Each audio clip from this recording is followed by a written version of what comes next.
Let's hear. All right, we're in, ladies and gentlemen, episode 74 of The Ride Companion with me, Davy, and him, Ollie. And guess what Davy is today? He's 74. He's 36. Oh, mate! You kept that one secret, didn't you? Hasn't it just been your birthday? No, I have two, mate. I'm like the Queen. Nah, I got one. I got one birthday. It's Happy his birthday. And his girlfriend's just been to the shop. We got a badge. We've got a badge. Oh, good on you. We got cinnamon rolls. There's no way to make me feel worse, really, is there, than do this? Almond live. croissants, caramel buns. Living the dream, mate. And I just made a fresh coffee on my all-new coffee machine that I got for my birthday. Oh, trick! What one is it? I got it's actually really nice. I got a Swan. It's a Swan retro one. It's the same as our fridge and toaster. Yeah. And kettle, but not kettle anymore because that broke years ago. So is it where you pack it into the thing and then... Yeah, you do the turny thing. And honestly, like, I obviously drink a lot of coffee, usually from coffee shops. Always, I just go traditional, cheapest way, right? Just cafetiere. So I never actually knew how to use one. So I spent the last hour this morning trying to figure out how you actually make a coffee on a coffee machine and like foam up milk, stuff like that. Because over the years, it was actually since my accident. Was it last year? Yeah. My taste buds changed, and I don't actually like black coffee that much anymore. So now I only drink lattes. So because I couldn't make them at home, I'd have to go out. You spend £3, £3.50, £4 sometimes for a coffee. Yeah. So it's a money saving choice as well to finally buy a coffee machine and be able to make nice coffees at home. So how do you mean your taste buds changed? I feel like the pain pills messed with my taste buds a lot. Really?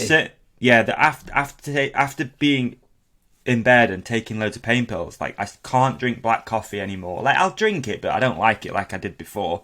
I used to really like it. Yeah. I only drank black coffee. Now I can't touch the stuff. Yeah. There's a few things. It's like there's a couple of like weird ones. Cucumber. Used to love cucumber. Can't stand it. Yeah, I know. It's just water in it, but so that. No, I was going to do a joke about eating or using cucumber, but okay. The time's passed. It's gone. Yeah, it's gone. So spent this morning making coffee on my new coffee machine, which was funny because it came yesterday. Obviously, today's my birthday. It's Monday. It came yesterday, and the Amazon delivery driver, we were both out, just left it on the doorstep. So when I got home, there was just like a coffee machine on the doorstep. It's so bad that they do that. Like it's not hidden or anything. It was just literally on the doorstep. Not even in a brown box, just coffee machine, like obvious what it was. So I walked up, I was like, I think this is my birthday present. Stuff does get nicked, doesn't it? I wonder what percentage. I'm going to look it up. I bet it's quite high. I reckon it seems like a lot of bikes are getting nicked at the moment. Holy shit. Mate. I seen is that Bernard that's just had a couple more go, or is it friends? I haven't spoken to him yet, but it does seem relentless, doesn't it? It does seem completely relentless. Like really bad at the moment. Again, it goes in waves, right? So, folks, lacquer, not even a plug, but seriously, make sure you guys are covered because that is annoying. Like, it's horrible to see it, whether you're a pro athlete or a weekend warrior. Like, I think they were Bernard's brothers' bikes, but I mean, it's just so boring, isn't it? Yes. Okay. Shit. Every day, 1.7 million packages are stolen or go missing off doorsteps across the US alone. Oh, yeah. There's some good videos, isn't there, in the US of those like Ring cameras that catch people just stealing stuff off doorsteps and stuff. Yeah. And there's a few like pranks as well I've seen where they sort of set them up and they put, glitter bombs. They're funny, those, aren't they? They do like fart noises and stuff. It's like a... And it squirts out gas and then, it's so stupid. Yeah. Good though, eh? Well, it sucks that people do that. I wonder what it is in the UK though, but it's quite a lot. I don't know, it just seems ridiculous to me that they just have no thought behind just leaving a coffee machine just on a doorstep. Like, it's not hidden at all. Like, it was just there. It wasn't not even a car on the drive. It's just door and coffee machine. Yeah. You can't win though, can you? Because you're like... Well, for me anyway, I always think, just fucking leave it, dude. Like, I don't want to... I'm not going to be in. Just leave it there. Yeah. So I can't have it both ways. Like, and I've had quite a lot of stuff nicked. Did I tell you about a note I had from a next door neighbour? Yeah. Mate, it was fucking hysterical, right? So we don't order a lot. Oh, by the way, happy birthday. All right, check your messages. Thank you. I appreciate it. I fucking WhatsApp to you. Happy birthday, all right? That's all you're going to get. I don't really celebrate birthdays much. I know you don't. Neither do I, really. Happy birthday, mate. I'm sorry. I am. Neither do I. It's not fair. It's not fair because other people do, and just because you don't. You know what I mean? Well, I want to come back to your story, obviously, about the next door neighbour, but I'm like weird with it, I think, because I kind of, I'll just be honest, like I kind of like when people acknowledge it and like, oh, happy birthday. Yeah. But I'm also mindful that like 99.9% of people don't know it's your birthday unless Facebook tells you. It's so true, isn't it? I don't go on Facebook, so I don't know. Like loads of my friends' birthdays pass. I have absolutely no idea. There's like one or two that I know. What are you going to do? Write in the calendar? Like, you know what I mean? Exactly. Like everyone's birthday, and every time something significant happens, you're going to text someone and be like, "Oh, sorry, it's the anniversary of your mum passing." I often think that because I think I've got a few friends obviously that have been through some hard times like that. One of my best friends in particular, and it's very rare that I go on Facebook, right? But I'll go on and you'll just see, like, not necessarily him, but maybe a family member will have posted, a photo of the mum and like, rest in peace. And you think, fuck, like, it was yesterday. I should have texted. I should have said something. Like, I feel really bad that I didn't. But at the same time, you can't remember everything like that. It's so difficult. I really want to make a conscious effort, though, to do that. Because I think it is a nice thing that, again, you got... aunties, uncles and stuff will text you, on your birthday, and you're like, oh, they actually remember though, don't they? Like my aunties, they remember you as a baby, don't they? Yeah, they got the card. They, I don't know. I'm kind of traditional in that way that I do like to say happy birthday to people, but at the same time, I appreciate that most people have no idea it's your birthday anyway. So it is just a day, and it's just whatever. Like I don't really celebrate it. Like I'm not taking a day off today or anything. I'm just I'm just doing my thing. I think it's a good excuse for a celebration. Like, if you are going to take a day off, it's probably a good... Fuck it, it's your birthday, you know what I mean? I don't know. Before... I don't know if I did it last year. I can't remember. What I always used to do was try and do something really difficult on your birthday so you remember it. So I remember like a few years ago I tried to run a marathon on my birthday with like zero training. I just set off one morning and just tried to do that. And I've done just little things, like you're like, oh, I'll just try and do this today. It's like, long bike ride or big walk, big hike. That's what I did last year. Actually, I walked and then went swimming, which is about a 12-mile walk either way, and then walked home. Nice. That's what I did last year. I just remembered. So yeah, I do try and mark it a little bit, but today's going to be a struggle, to be honest. Although all over the place today. The coffee's kicking in. I did go to the gym this morning and made a little bit of a bet with myself that every exercise I did 36 reps because it's my 36th birthday, which is just weird. But at the same time, I kind of felt good after it because there's like no way I'd do 36 deadlifts. But I was like, right, 36, let's go. And just nice. Dug my heels in and cracked on. Anyway. I'm 36. Happy birthday, dude. Fantastic age. Round of applause for Davey, everyone. Thanks. Round of applause. You. Thank you, everyone.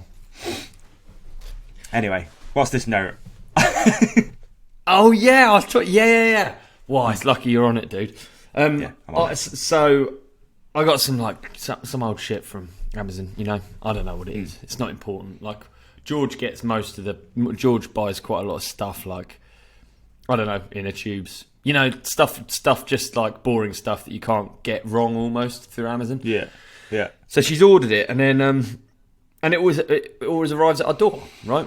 So we don't know anything's happening. Anyway, one day I get this parcel arrive at the door, and it's got in like irate scribbles. It says it has like a collection of like biro on it. One of them says "fuck off," and then one of them says. It's like not all in one place on the parcel either. One of them says, I'm going to be chucking the next one of these out that turns up. It said like, wow. Like I'm going to throw away, I'm going to bin. That's what it said. I'll bin the next ones that fucking turns up or something. Oh, I've swore and that's bad for algorithm. We're already 9 minutes in, it doesn't matter.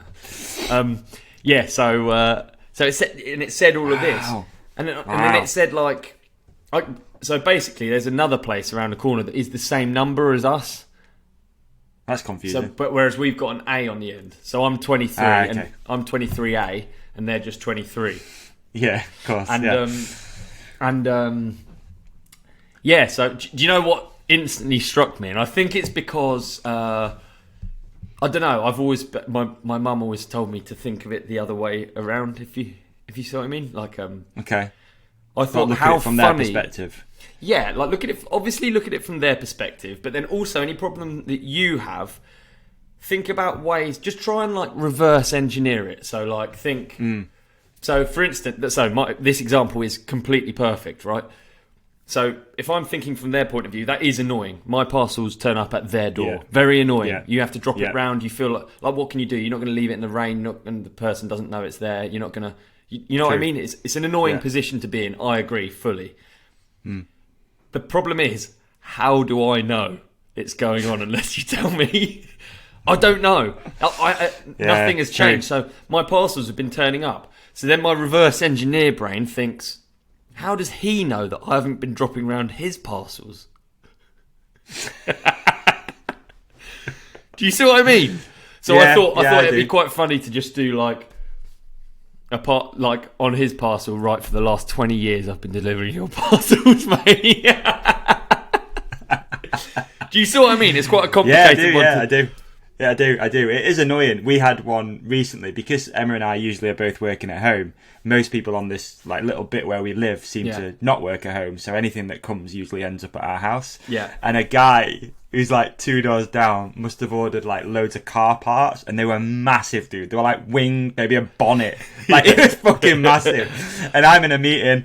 There's a knock at the door. The delivery drivers, they're quite aggressive, aren't they, with the door? They just want to get finished. They want to make sure you've heard the knock. Yeah, get out there. Yeah. And they want to get going. So it's like bang, bang, bang, and I'm like, I'm like, really sorry. There's someone at the door. I'm not expecting anything. I don't know what's going on. Go downstairs, and there's a guy stood outside, and he's like, do you mind if I leave a few things here? Number whatever's not answered. I was like, yeah, cool. Anyway, he goes into the van and just comes over with this, like, on it must have been a bonnet and maybe a wing and a grill. I think it's like 3 parcels. And they were massive. And our house is tiny, so I'm like trying to like fucking shimmy it into the house. I was like, oh my God. At the same time, man, if you're going to order something like that, at least know you're going to be in. Do you know what I mean? Like, you don't expect, like, where are they going to leave that? They're not just going to leave it outside your house. So, yeah, it's kind of annoying. Those ring things, man, I'm kind of interested in the whole ring service. I am. I think for your new house, I feel like you should get a ring. 100%. I think ring is the one. The one, isn't it? Yeah. I think, and especially with all these bikes being stolen, like, did I tell you actually the night before the Christmas ride, I had people in the drive all around the G at 3 a.m. Did you? Yeah, and then luckily I didn't hear them. I was asleep. Upstairs neighbour opened the window and they ran off. But it's like I was gonna leave my bike in the my bike in the car because we were leaving mega early. And it makes you wonder, dude. Like, it does. Sorry to interrupt you. It does make you wonder a lot of the time what's going on out there when you're just sleeping because you're just in your bed, you're cozy, you're in this weird dream state, and outside, you often get woken up by a noise. And you're like, what the fuck was that? Like, what? Yeah. I don't know. It's scary to think like that's always happening, but unfortunately it is. There are people creeping around, and the thing I always had here was every time I put a new spare wheel underneath my old van, because I had a transporter and the wheels underneath just go missing, like literally the next day. I put a wheel under. Do they really? Yeah. Yeah. Because they're just easy to get off. You literally just go underneath. Next door neighbour, isn't it? The bonnet. Probably bonnet guy, yeah. It's just a 1450, I don't know, 16 milli. You undo that, wheel falls out, boom, 40 quid. Isn't it really? Like, you just go sell it somewhere. It is, but I mean, the fucking hassle, man. I'm not a seller personally, so to me, it's like... Have you ever been anywhere, lived anywhere, where they literally have, like, no safety concerns like that? Lived? No. I've only ever lived in England, yeah. No, you know what I mean? Like, visit, spent, like... bit foreseeable time. I've actually only ever spent 10 days maximum, really, anyway. Right. I've never really gone away. Maybe I did 3 weeks when I was younger in Thailand, but how do you mean anyway? I just wondered because, like, I remember when I was living in the States, I don't know if it's different now. It probably is that no one used to lock anything, nothing. We had this huge, outbuilding, almost like a warehouse full of motocross bikes and trucks and this and kit and everything. And you just go out for the day and leave the doors open, and because otherwise it gets super hot in there. So you leave the doors open. No one would be in all day. You don't think anything of it. And obviously you've seen all the footage of people driving around with a bike on the back of a truck or kit bag and stands and everything. Boots. You just park it up in some car park and I don't know, you go into a store or something, come out and everything's still there. Imagine doing that in England. There's not a prayer you'd even consider. Just leaving a dirt bike on the back of a truck and going in somewhere and forgetting about it. It's so shit that you have to live like that. I mean, even the other night we went for dinner, we only went Frankie and Benny's, and you park up outside with a bike in the back and you're thinking, fucking hell, I hope no one knows we've just come from the bike park and, you know what I mean, joins the dots. Because it's so shit that you have to live like that. But yeah, I don't know. No, how does that ever get solved? And I think that's the thing with America. It was who's going to be the first people to break that nice little trust circle? Because there was obviously a really nice trust circle. No one steals anything. That's what it seemed like. It's probably not reality, but certainly was in my yeah. So where were circle. you? You were in Orange County. It was Paris, so Riverside, Temecula area. I guess there's a lot. I mean, Paris is a shithole. It is. It's a shithole. It's horrible. But no one stole anything, dude. You drive past people's homes and the garages are open. There's a bike outside. There's boats, jet skis, whatever. Yeah. But no one took anything. So what studies are there on sort of crime, on robbery? Basically, why does it happen? Is it because of an imbalance? Is it because of a wage gap? So in a country where the highest wage and the lowest wage are closer together, do you get less stealing? I sound so dumb. Know. Less. No, mate. What sort I of don't crime know. is that? Yeah. Theft. Do you get less Yeah. I don't know. We can have a look. I'd love to know if anyone has any stats. Please post them below in the comments section or DM them, because it is interesting to think how does that happen?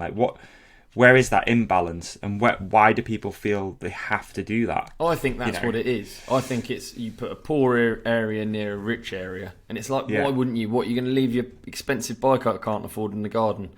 I think it would happen to anyone very quickly. Actually, I actually believe that, and maybe this is a stupid story, but when we were in Colombia, we were in Comuna 13, and we were working, just labour work, building a track. So it's clearing out. There's literally gardens just filled with thorns and human feces and rubbish. So it's not it's not nice work or anything like that. No, we're clearing it out the whole time, and we make friends with all the different people from each different zone, and we have helpers. We're really good friends. I don't speak much, barely any Spanish, but you do end up good mates through doing a shit task together. So anyway, it goes on through the week, and there's at the bottom of the hill in Comuna 13, there's these escalators that were groundbreaking. There's social studies on them. These escalators made it much easier for families up in the hills to reach the shops, and it created this economy. Okay, right, outdoor escalators. Yeah, exactly. Yeah, wow. The race in fact went down them, but they're really they're incredible. They're you're in a favela. Dirt floors, tin roofs. Then these escalators are absolutely pristine. They look after them. Wow. These are valued things. These are, they're not fucking in London where you draw your name on it and chuck a McDonald's drink down the cracks or whatever. They're really, really kind of how they should be. They're amazing pieces of engineering, really. Any piece of property which should be respected. Yeah, it's fucking walking uplift. It's decent. An escalator is an uplift service for feet, isn't it? And it gets to the end of the week, and by this point, I just feel for 10 days for me is enough. I feel like I'm I know where I'm at there. I know who people are. I have my friends. I have my coffee shop. I'm into a routine of things. And then you see a dude with flowing white trousers, the traveller trousers, the cotton ones, and he's going up the escalator, and he has a big old iPad. And he's taking pictures of stuff with the big old iPad, and you just I don't steal things, but even I was just like, look at this. You know, I've got dog shit all over me. Look at this guy. I want that iPad. There's a part of me that was, and it's just like. And you have the ability to buy the iPad. What about the people that are in that area that have absolutely no way of probably buying anything like that? And no opportunity. You know, there's nothing in front of you can just quickly do. Oh, I'll quickly do this and get a bit of money. I'll get a bit of Skrilla so I can buy that iPad. It doesn't happen. It's not like it. So I think it's... I think about this a lot as well. Like if I caught them out there in the act and I've got a bat by the door, what the fuck am I going to do with it? But like I have a bat by the door anyway. I don't know I don't know what I'd do because I like feel even in the moment I feel aware. Do you remember when I had all those tyres nicked?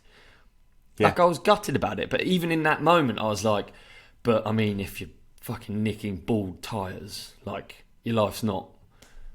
I don't know. I've gone too wet. I'm not like I don't feel like I could do anything. Be like, what are you doing, lads? That's my bike. Yeah. I'm trying to think. I mean, I witnessed something not that long ago. I was driving up a pretty busy road in Sheffield and saw a lad take a strimmer out the back of a council. Did you? Truck. And I saw it in the corner of my eye. I was like, what the fuck? And my initial reaction was to drive over there and stop him. Yeah. Thankfully, before I even managed to start doing that, one of the workers had grabbed him, took it off him. But it really gave me this like feeling after of almost like the sadness of like, how sad is it that guy has to steal a strimmer? And what's he going to do with it? Like he's, you know, in like what's it worth, dude? Middle of what's it worth? 20 quid, let's say. Like he's just going to go and sell it to someone real quick, like 20 quid. Yeah, it's really sad that we're in that situation where, exactly. And he's numb to it. Literally, what happened was the guy ran over, he took it off him, and the dude who took it, stole it, was laughing. He was like, "Oh, nice one, mate." It's that sort of vibe, and I'm like, where did that happen? Where was that change in that person that it's okay just to steal something and just laugh about it as if like, oh, nearly got away with it? Yeah. That's really sad that we're in a world where that's okay and acceptable for him to do that. Definitely. I don't know. I've always had like really sort of strict morals with any of that stuff. Do you know what I mean? Like really sort of. Well, I guess I've been brought up okay, but again, you know, you put a bit of desperation out there, man, and like you know, you can't feed yourself. Then what? I'm completely with you. Do you know what I think exactly the same? I think I have these rules that I don't break. You know, like, but where have these rules come from? They've come from a place that doesn't have to steal. Of course, I've got fucking rules like that because I don't want people to steal from me. Like, it's not. Yeah. It's like I haven't had to steal, so I'm never gonna. I think it does go beyond that, but still, what I kind of think with like privilege, I guess, is that it's easy to say, isn't it? If you've not ever had to. Exactly, it's easy to say, and you know they say that you're only a few moves away from being homeless, and it's like you almost sometimes wonder. I've been thinking about this a lot actually, because especially probably today, his birthday, he turned 36. You know, I'm quite thoughtful, not thoughtful, it's kind of not the right word, but I do think a lot about like life and where it's going and this and that. And I was thinking exactly this thing this morning that I remember, right? Early 30s, I'm 36 today, early 30s, birthday comes around, and it's really almost embarrassing to admit this, right? But I'd be like, fuck, I hope I get some cash. Like, I'm kind of broke. Do you know what I mean? Yeah. Like, actually thinking like, fuck, I hope I get, you know, could really do with like 100 quid or something so we can pay for MOT, buy some shopping. Exactly. Like it's almost not embarrassing to admit, but you know, I had businesses and was probably even doing the podcast and stuff. But at that point, early 30s, I was like broke, man. You know, and thinking, right, it's birthday coming and then obviously Christmas is coming pretty soon. And you're like, okay, I hope we get a few things like some deodorant and stuff, shower gel and stuff, shit like that. I'm not saying, you know, it was like poverty, but there was no like spare money. Do you know what I mean? There was no spare money really. So birthday comes around, you know, my dad's always like, here's 100 quid. You can't be asked buying gifts. He's just like, here's 100 quid. Even though I'm, you know, this age now, we'll still do it. You know, it's lovely that it's still even considered as it, but he'll just be like, oh, here you go, 100 quid. But and now it's kind of nice to be in a situation where you can say to him, like, and actually mean it, I don't want anything off you. Like, I want nothing. Let's just go for dinner one night and I'm happy. Whereas, again, it is not, I don't know if the word's embarrassing. Fucking that makes me emotional. But, like, saying that, like, oh, don't worry about it, man. But in the back of your mind thinking, fuck, I could really do with some money. Yeah. Like, I've been there, man. And it's really, like, thought-provoking today that things have got a little bit better over the last sort of few years. And I don't have to think like that anymore. You can kind of just enjoy it for what it is. Yeah. Absolutely, yeah. So, yeah, it's weird. It's weird. It's same. It was Emma's birthday a few weeks ago, and it was nice to actually finally buy her a gift. Yeah, you missed that one as well. We did notice it. We did note it down. Noted. Black book. Noted. Black book, yeah. Again, it was nice to, I don't know. Don't really want to get into the money topic, too hard, but it is nice that you finally go, you know what, I'm going to buy you a gift for once. Do you know what I mean? Absolutely, I hear you, dude, yeah. We used to do that thing of, we don't really get each other anything. But for me, a lot of that reason was I literally can't afford to get you anything. You know, you play it off like, it doesn't matter, it's just, it's just gifts. We'll just do something together instead. And really you're thinking, well, we can probably do something for 30 quid rather than having to spend 130 quid on a gift. Yeah, totally, yeah. So, yeah, mad. It is what it is, but it makes you think. It does make you think. And going back to the stealing thing, I'm reading a book kind of about that at the moment. It's a really good book if anyone wants to read it. It's called The Ragged Trousers Philanthropist. And it's basically a book that I believe was part of helping start the Labour Party. And it's really interesting. It's written from this painter and decorator perspective in like the 1900s. Oh, wow. And how they're just in this cycle of poverty. Like no matter how hard you work, you can't afford to live. And it's right interesting, dude, that all these men are sort of like really grafting. They're working for the man, they're working for this company, and they're earning next to nothing, but they can't not do that job. That's the worry, isn't it? That it's not, that it's systemic. You're in that cycle. That it's systemic, exactly. That it's and then they don't have work for a few weeks, so they get credit from the grocer, the greengrocer, and the butcher. And then they get work again, so that pays off the credit, and then it's just back into this cycle again. Yeah, it's a super interesting book if anyone wants to read it. I can't remember the author. My mum gave it me, said I'd like it, and yeah, I wish I could explain it better because I'm not smart enough. But it's about like socialism and interesting. It sounds good. Yeah, it's a really good book. I think that about like privilege or whatever. It's like I think I spent a lot of time not understanding what it was, and it's not to say that you don't. It's like not to say that you don't work hard or whatever, but just if you're like, I think we've spoken about it before, haven't we? We've spoken about this stuff probably a lot. It's still always interesting to touch on it there. I think it's humbling, and it's just like the fact you got to keep it at the forefront of your mind. The fact that we're sat here now, like with lights on and shit, it's like there's millions of people that don't have this opportunity. You're doing like a podcast, so life's good enough that you're doing a podcast, and and the fact that anyone listening to this is listening to it on a device that's worth more than what people earn a year. Yeah, exactly. Madness. But it's like that is privilege. It's not about how hard you work. It's about the fact that you can do it. That you can be a jazz flute tutor, or you can be a mountain biker, for instance, or you can, you know what I mean? That is privilege. It's nothing to do with you. You don't have to take it personally. It's like something that you can't fucking. Yeah, you can't change it. No, it happened. You're born here in this country. You're born to that set of parents. You're born in a certain place. All that sort of stuff. You can't change it. But I think it's important to always stay mindful of it and think outside of your own little box a lot and be like, right, I don't know. Dude, not that totally. You don't want to depress yourself too much, but it is important to keep an eye on it. And people are struggling in this country. Right, people are struggling. I mean, the fact that we just but we just raised some charity money for a charity that literally helps people that we're talking about right now, like homeless and whatnot around Christmas. Absolutely. Sorry. No, completely. Fucking right. It's completely topical. I have another one that's topical. And I think this is this might be boring. It's me going through a list, but it's worth considering. It's not raffle numbers, is it? No, that's in my notes though. We got Guinness World Record for the most. It's like an World's enduro shittest raffle, wasn't it? It was the longest enduro raffle.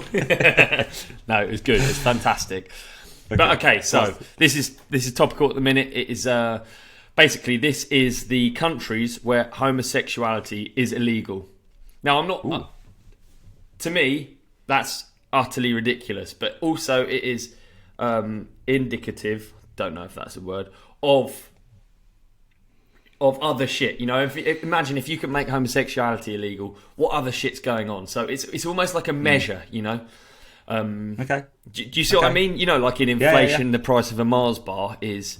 So this really shocked me, personally. So this is countries that homosexuality is illegal. And to all I reckon we're doing people a justice.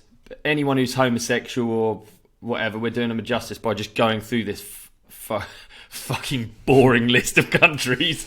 You know what I mean, though? Like if we just sit here and I'm going to read out 68 countries, and then we can think about what it is like to, you know, hopefully in the boring amount of time that it takes me to read them, hopefully we can think about how stupid it is that I'm reading out this list. Is that a good point? 68 countries. Yeah, dude. Algeria, Burundi, Cameroon, Chad, Comoros, Egypt, Eritrea,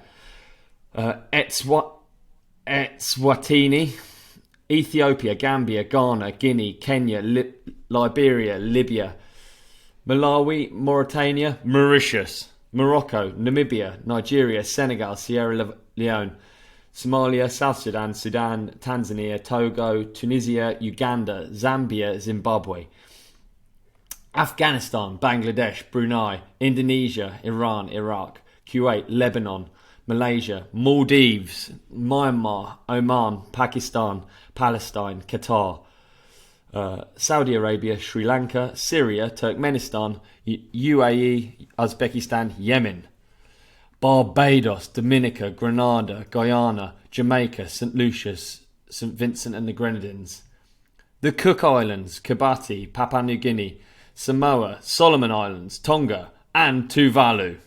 How crazy is that?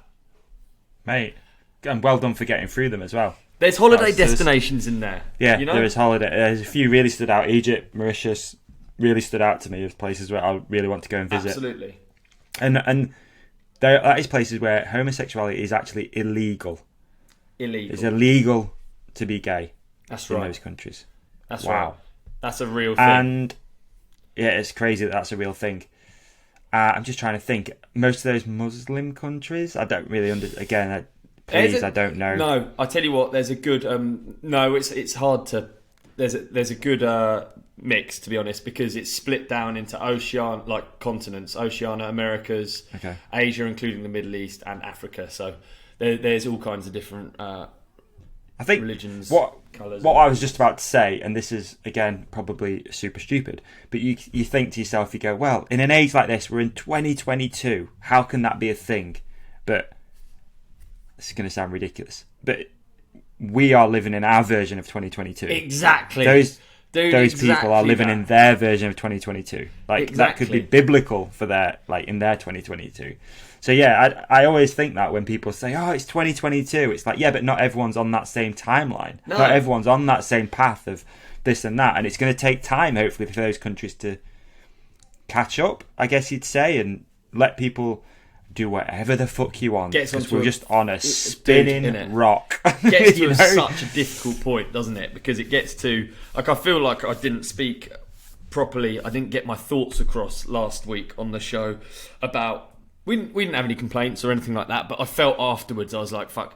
Because so much stuff, when you're like podcasting, you have your thoughts in order, but it's like you can't just talk completely as you would in conversation, you know. 99% of these podcasts we do, at the end of it I go, oh, I should have said that. Yeah, totally. I wish I'd have brought that up. Yeah. And it can be like days after, and you go, because it's really hard to just have everything. Which is why when you see these podcasts with super intellectual people, I was just watching one with Neil deGrasse Tyson, who has all this information just there all the time.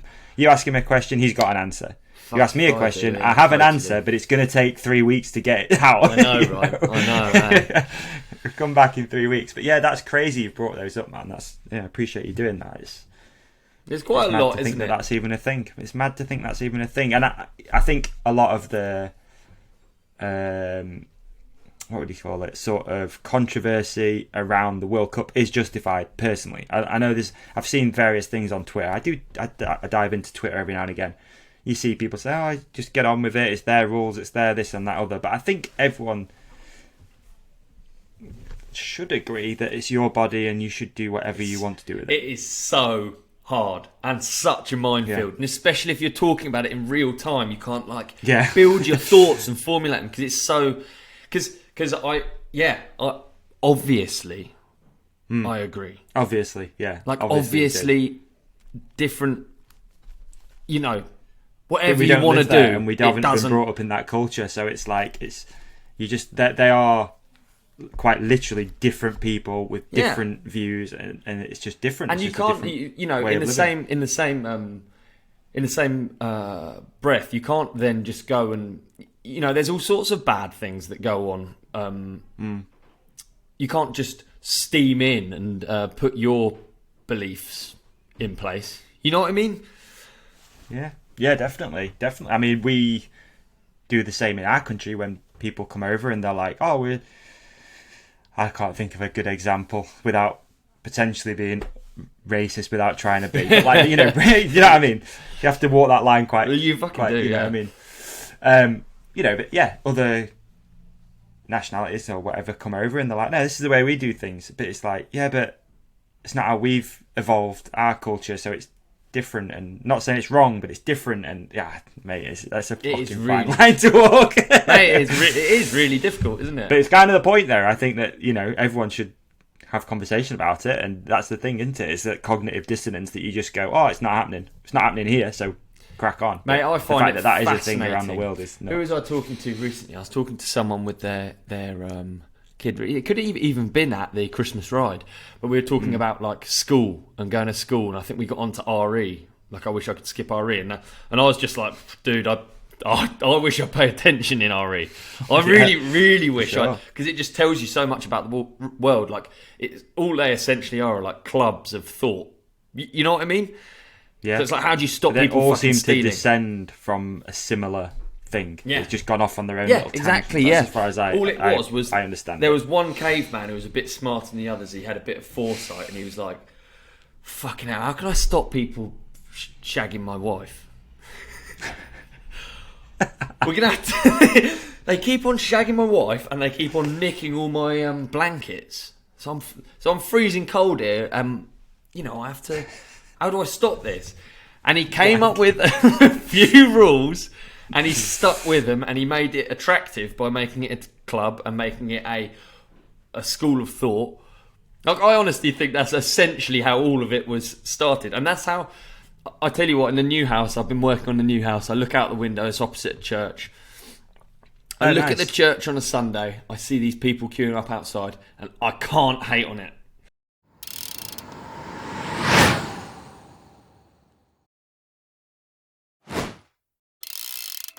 Dude, sometimes I do wonder. Yeah. Do you know what I wonder? Because I just see you from the waist up. I wonder whether you wear anything below that camera. Sometimes I do.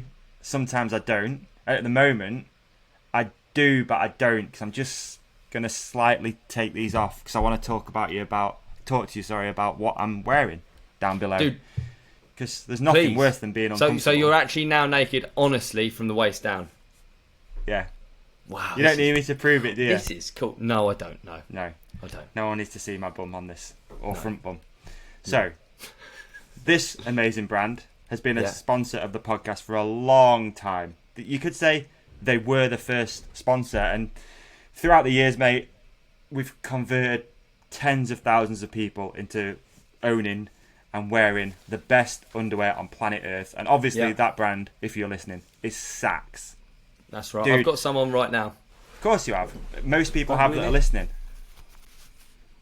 There you go. Visual representation if you're an audio listener. Ollie is wearing them. I was, but here they are now in my hand. So Sax, obviously long-term sponsor of the podcast. And what we've always struggled is to have a discount code from Saks. But finally, we've pulled it off. And with Christmas coming, this couldn't come at a better time. If you're looking for Christmas gifts, whatever, Christmas, Father's Day for next year. Yeah. I don't know when you're listening to this. Either way, the discount code is still going to work. So, dude, how do I get to this discount code? What is the web address? Okay, who have we partnered up with? We have partnered with my friends and our new friends at urbansurfer.co.uk. Urban Surfer are arguably one of the best places to get your Saks underwear from, and they've hooked it up by giving the companionship a discount code. That discount code is going to knock 10% off all Saks sales. Now, it's been difficult to get one of these, so I'm pretty stoked, man. We finally come through with a discount code. Just personally, if you want to try Saks, if you've never tried them before, my favourite pair is these. As you can see, I was wearing them today before I took them off. They are the Quest. These things are all-round durability. Perfect. They're made of a micro mesh, so they wick away moisture. So they're really good if you're out riding, getting hot and sweaty, or maybe a little bit damp. Yes, question at the back. My question, do they have the ballpark pouch? Because I've heard about it. I've heard about it from Jamie Oliver. I've heard about it from numerous different athletes and celebrities all around the world. Do these ones feature the ballpark pouch? Every pair of Saks underwear features the patented ballpark pouch. As you can see there, if you're watching on the tube, your nuts and your veg. Well, your veg is your nuts, but your nuts and your piece, they sit inside there. These two mesh panels, they prevent any chafing. No more batwing, no more picking your nuts off the inside of your leg, man. That shit is done. They also feature flat seams, so you don't get annoying little itch from the seams. And of course, they're antimicrobial, so you can wear them for a month and no one will even know. Anyway, that's incredible. If you want to get yourself a pair of Saks, head to urbansurfer.co.uk. Enter the code THERIDECOMPANION, all in capitals. What is it? Is that the urbansurfer.co.uk and entering the code THERIDECOMPANION, all in capitals? That's correct. You go to urbansurfer.co.uk, enter the code THERIDECOMPANION, and that's going to knock you 10% off. And the amazing thing is, Urban Surfer have got pretty much the entire Saks range. So maybe you don't want underwear, maybe you want a t-shirt, lounge pants, whatever. You're going to be able to find it on Urban Surfer. So big up Urban Surfer. Big up Saks for keeping our companionship lovely and comfortable and sweat-free. And that's it, and that's that. Enjoy. Thanks, Saks. Hey, Davey, you got someone at the door. Do I? Do I? Don't do it. Don't do it. Don't do it. Don't put yourself... You know what I'm doing, though? Set you up. I set you up for some nudity. Thanks, Saks. Thanks, Saks.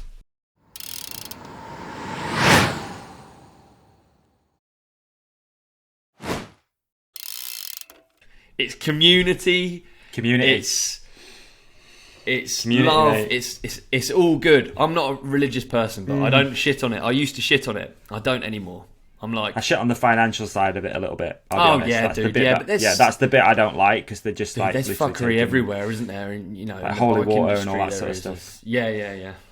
There's a good song about holy water actually. I'll share it with you one time. It might be my listening this week if I can find it. All right. But it's just about the hustle of holy water, and now, it's funny. It's a funny song. It's a country song. You can buy it in Lord's, can't you? Holy water in a bottle, I think. I think you can buy it in our church, mate. It's can you? Just tap water. Yeah. What, they sell it? They sell holy water. Yeah, because it's just blessed holy water, right? Yeah. It's like halal, mate. Same shit, isn't it? Yeah. It's been blessed. I love that. Water. I love it that there's a parallel on every single fucking religion. Like there is. I don't. And again, I'm not shitting on anyone's religion, but there is. There is. Yeah, usually. I think all of those stories, there's various different angles of it from almost all religion. It's like, the Noah and the Ark. There's different versions of that through different religions. It's just that we believe the Noah side and they have another side. Exactly. Yeah, it's just all descended from the same place. Mate, talking of cults, we can't really talk because we've just done yet another cult meet, haven't we? Yeah, we did do a cult meet, didn't we? Yeah, a companionship. That's a great way to describe it. Got together to celebrate whatever this time of year is in. True. All different religions. It's just winter. The winter celebration. What a day it was, dude! I had an amazing time. Same, mate. Same. Really good. Like almost overwhelming. Yeah. To be honest, I find all that stuff really overwhelming. The fact that there's so many people were there. There's a few notes I had on it. Go on, let's hear him. Is the first one how busy the car park was when you turned up, and how much you shit yourself as soon as you must have done, eh? Because I feel like we're similar in that respect. Like, big time. I was nervous for that. Yeah. Like, really, yeah, I was nervous. Like, I nervous knew you would be. I was, but like, I do though. I don't. It's a weird. Yeah, it's weird. I was thinking about that a lot. Like, I guess my personality is quite introverted. Yeah. So when you have to go to those things, choose to, it's a lot. Like, it is a lot. And, you know, same thing. I pulled up and people straight away were like, hey, nice to see you, blah. And it's like, whoa, it's so lovely, but it's a lot for someone who's, you know, used to just speaking to people, a lot of people, through the internet, not physically in person. Yeah, it's true. It's a lot. And just so many lovely things happen, dude. There's a few things I just wanted to make sure that I hit. Okay? Please. Because I felt bad about one thing. Right. And the other thing I think is just quite important. Quite badly. I thought you parked like shit, dude. Bang on in the Vito, mate. The Vito was proud. That's good. Yeah, the Vito looked proud. The Vito got an engine mount loose on the way home, which was a bit scary. Did it? I thought it was about to break down, but we're okay. I think it's just an engine mount, maybe a noisy cam belt or something like that. Good. Engine mount doesn't sound ideal. If you can get in at it though, job's good. Yeah, I think we're okay. Oh, Dad, wicked. Steve was round yesterday, looking it over. Big up, Steve. Big up, Steve. I want to hear this now. I want to hear what your. Okay, so the first thing I just wanted to acknowledge. I just wanted to acknowledge this because I overthink things. Okay, so we do the negative first, right, and then we end on this is the negative. Okay, we're doing the negative because I overthink things. There was a young man who came over towards the end of the day. Yeah. Who was a little bit nervous, and he wanted to say thank you that the podcast had helped him through some really, really tough times. Yeah. And I didn't give him as much attention as what I wanted. It was at the point where I was handing out the electrolytes to people. It sounds insane if you were at the Christmas ride. I was handing out these electrolyte tubes to people, and it was just a lot of people in a queue, and he said it, and I didn't give him as much time as what I should have, because he was obviously nervous, and he said something really lovely, and I obviously did say thank you, but I wish I'd taken more time out to say more things to that guy. You're a nice guy, Davey. I can tell that's just stuck in your head and too right.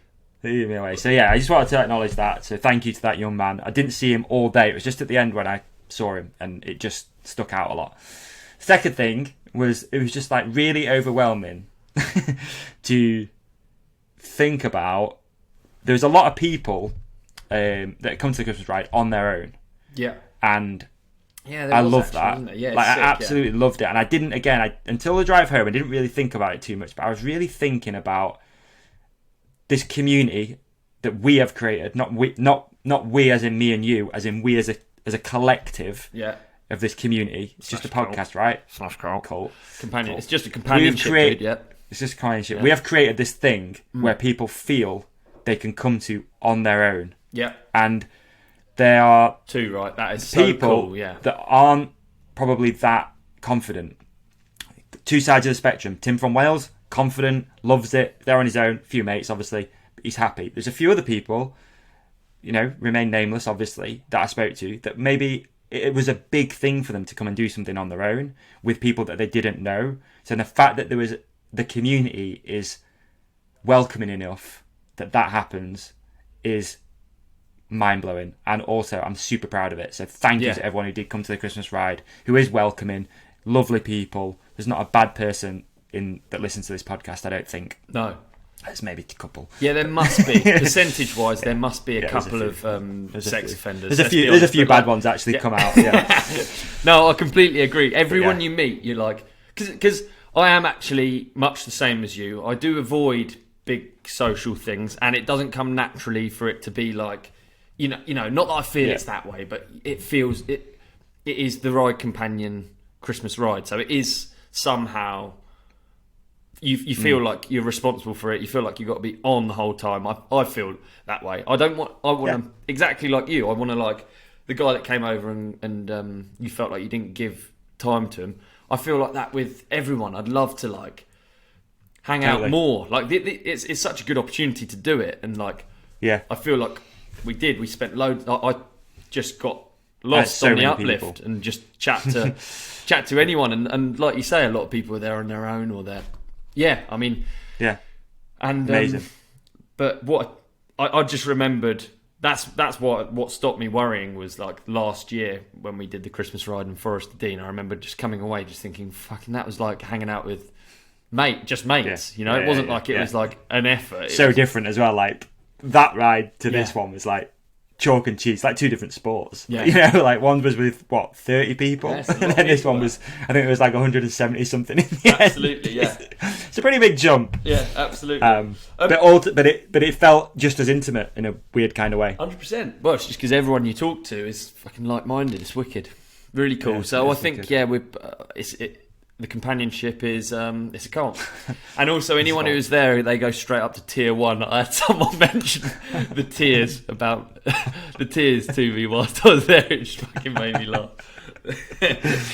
I think that's the thing as well. Like, we could go on about this sort of topic all the time, but you forget how many little like in jokes there are. Innit? Yeah. The fact that someone came and like brought soda, and then everyone was getting Dr. Pepper out of the thing, and I was just like, "What are we doing? What are we creating?"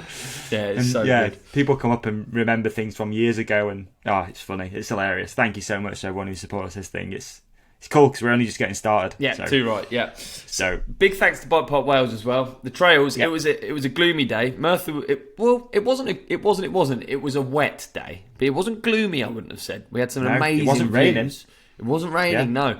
But big thanks to the Bike Park Wales team and Duncan Ferris specifically. I don't think I got to meet Duncan. Did you see Duncan? I did see Duncan, not in the circumstances I'd like to. I managed to get one lap with the MB crew, which is obviously the bike shop near me, so it was cool to ride with them. I managed to do one lap with them, and the M in MB went down hard, and Duncan had to come and pick him up. He hit his head super hard. Poor Mikey. Mike Smith of the DMR team, multiple other sponsors, but the DMR team. He went down, hit his head, and he's broken his hand. So get well soon, Mikey. Oh man! So that was when I saw Duncan. That sucks. There's always one, isn't there? I think we had two actually. We had another guy who I sent a few messages, came back and forth with, who had to cut his day early as well from a crash, which I didn't know about. Again, probability is someone's going to. Yeah, isn't it? Well, crash or something. The good thing about Bike Park Wales is that it's a dialed setup, and like Mikey had the ambulance there. You know, the Bike Park Wales ambulance that takes you to the bottom. He had that there within minutes, and it's all easy. So, but thanks to Bike Park Wales. I would say thanks to thanks to everyone in general. We're just giving thanks here. Maybe we could have some sort of celebration for giving thanks within our cult. It's quite an interesting idea. What could we call it? We could call it something. I don't know. Giving thanks. Yeah, giving thanks festival. Good, yeah. But thanks to those who donated the prizes to the raffle as well. Yeah, obviously, cool. I could Fox, DMR, Compex, Works, Arcade Belts. Someone won some books off my bookshelf, which was quite funny. That's good. The guy I loved came over your at the end. self-wrapped ones. We got Sacks, obviously, as well. Yeah, everyone Focus who helped bikes. donate. Focus. Yeah, Focus bikes. Their prizes didn't arrive, so they were just bits of paper. Snack dealer.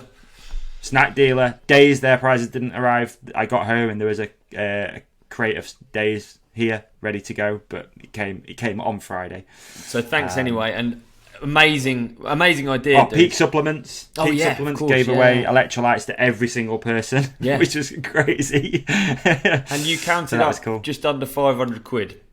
Yeah, £472.80p. How amazing is that? So which is going to get donated to Crisis UK. So thank you, everyone. We really appreciate that. Round of applause.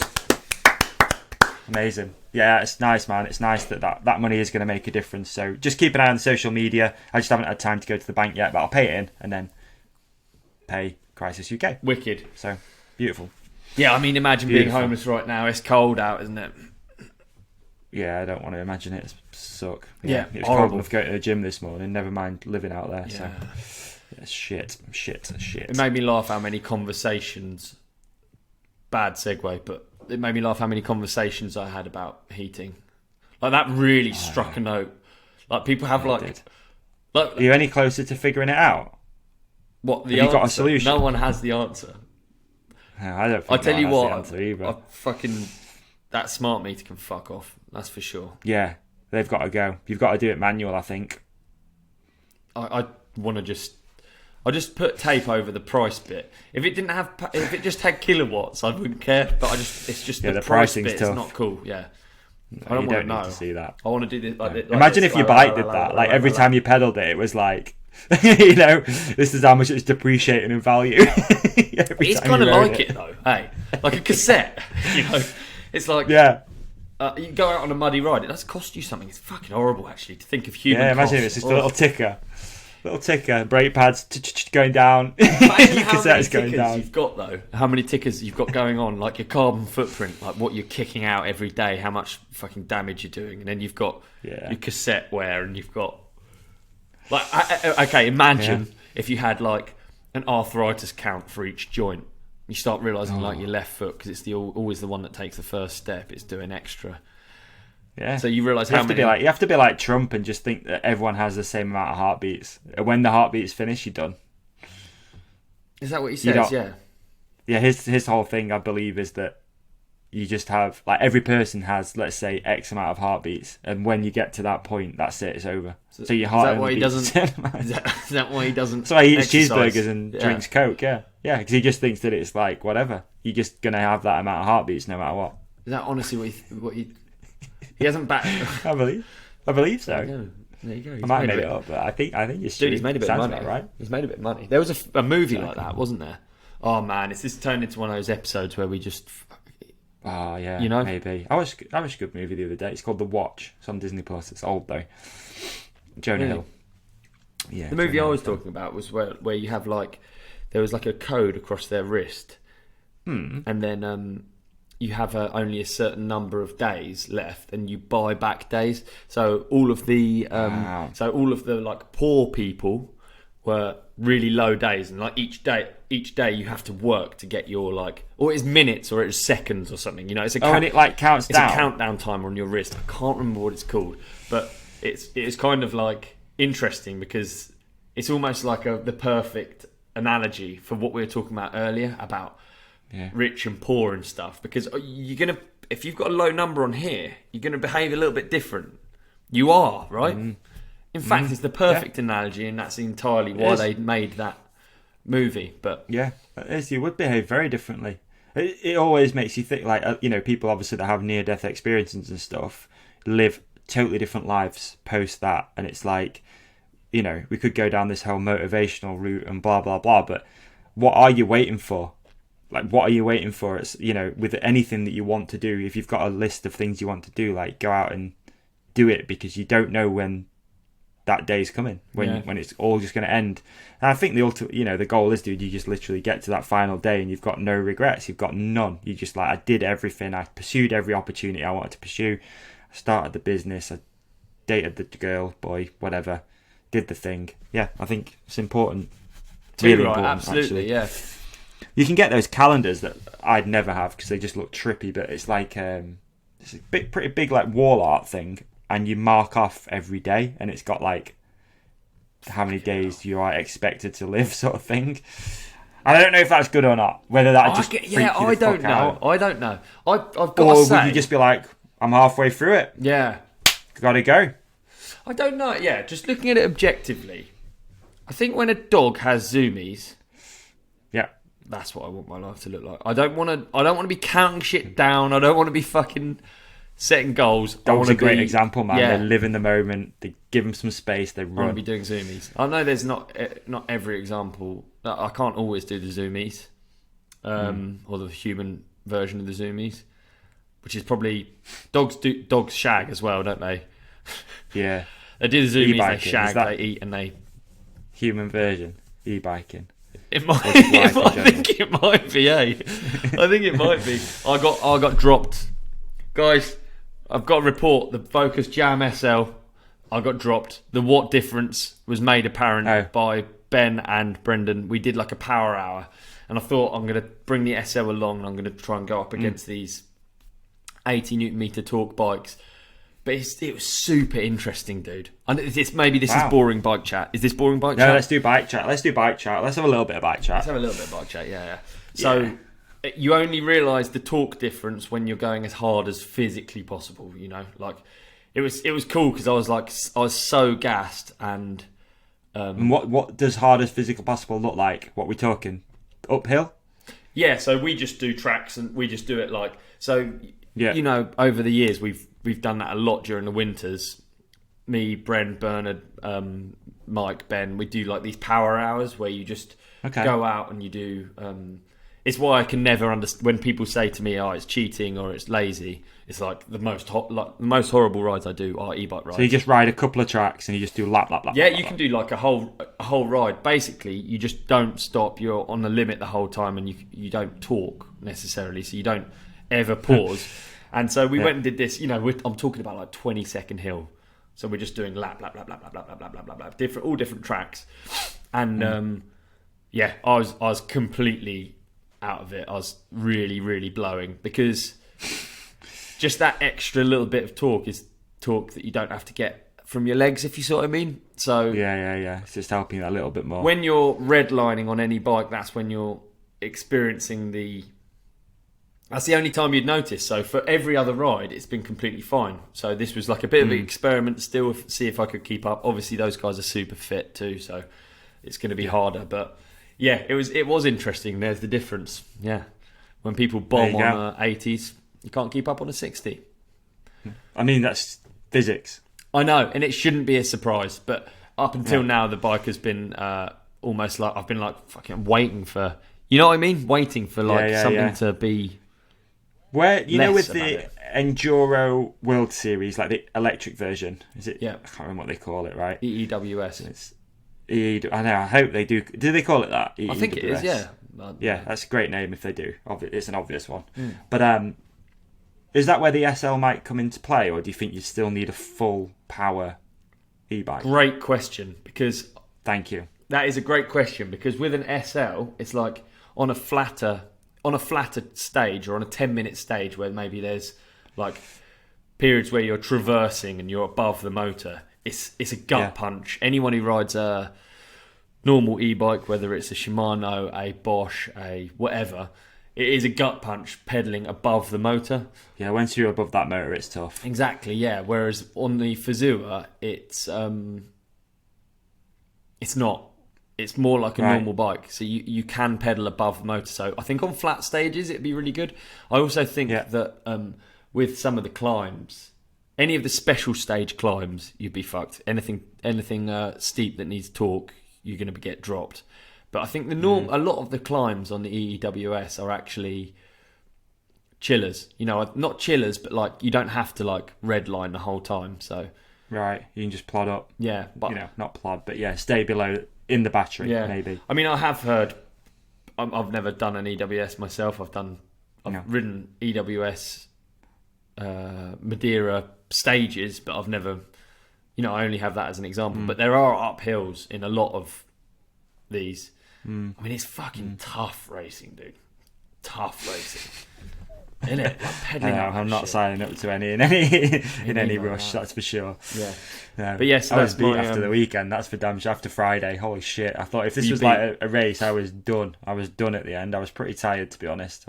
What did you do? 8 runs? Something like that. Laps? Yeah, which I didn't think I was going to get in, actually. No, I remember you saying, what do you reckon today? Like 5? And I was like, I don't know, dude. But yeah, I think I got 7 in. You did 1 extra at the end. Right, okay. So I'd say that's about right. I got 7 in.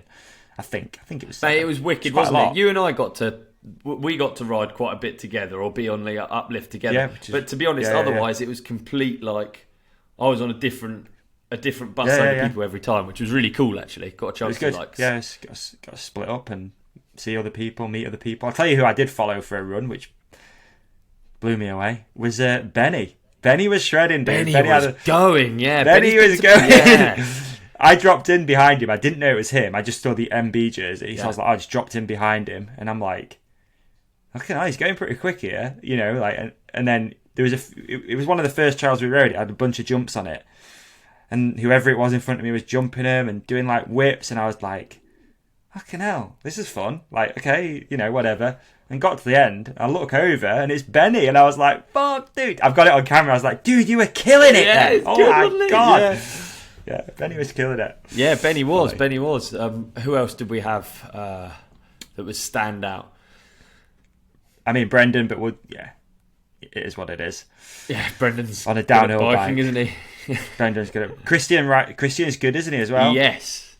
Christian's I super did a few fast, runs with Christian. Yeah. I did a few runs with Christian, which was nice. Again, not really spent much time with Christian, so it was nice to chat to him. Yeah. Papa John. Sideways Sam always goes Sam hard. Brings the heat, yeah. Sideways Sam brings the heat. Everyone. Sam the dude Warper. in the elf, Sam Warper, the dude in the elf costume. Yeah, I felt bad about he followed me on most runs by the looks of things. Wicked. Me and Sam did a good run as well. Sam, Rogate Sam. Yeah. We did a fun one. I can't remember what the trail was called. It was like the last one we did of the day. It was so good. It was a bit more technical one. I can't remember the name of it, but it was fucking sick. Yeah. Can't remember it. I don't remember the names of trails. I just drop in down them, right, and just follow. Just hang on to people. I rode Vanta. That was pretty weird. Like that. Did you do it? Yeah, that is. Did you go over there? Yeah, I just did a run. It's just such a weird thing to do, though, when it's like you're with everyone and you're obviously around the start of Vanta. It's also the start of A470 and then another good trail that's like heavily used. I can't think what it is. Vicious I don't something. know the names of them. Terrible. I know A470 felt like pedaling through concrete all the way down, like wet cement. That's hard work, so wasn't hard. it? It's hard work. It's so hard. It's like, and yet with the amount of water, that's the best you're going to ride something like that, isn't it? Because it runs bloody well in the wet. Like all things considered, doesn't it? Yeah. Do you know what I wanted to talk to you about? I looked over Merthyr and I thought, I know nothing about Welsh history. I know approximately there was a mining trade and then it all stopped all at once. I thought maybe we could do... Is this a stupid idea? Nah, I'm into it. Like a lunch and learn, almost, on what happened in Wales. I like it. Is it a good idea? We've not done a lunch and learn. Let's do a lunch and learn. For a while. No, we haven't. I can't even remember how long we have. 10 minutes, 23 seconds. Of course it is, yeah. Of course it is. Right, so it is... We can do that. Yeah, let's do it, mate. Let's do it. I'll get a stopwatch ready. It's a lunch and learn, everybody. Welcome to your favourite segment. Everyone's favourite segment. About to get smarter. So, what is the actual topic that we're going to discuss? I'm a little. I was thinking. Confused. Well, it's like. So approximately what happened in Wales, right? No. Well, I believe there was... Mate, I could be completely wrong, but I believe basically in the valleys there was a thriving... Well, we might as well start the stopwatch. Okay, all right. You can do a little bit of an overview. Go, we're in. 10 minutes, 23 seconds. Let's have it. Here's what I think happened in my head. Wales used to have sort of like an industry, and I think it was mining, the Welsh mining industry. Does that ring a bell to you?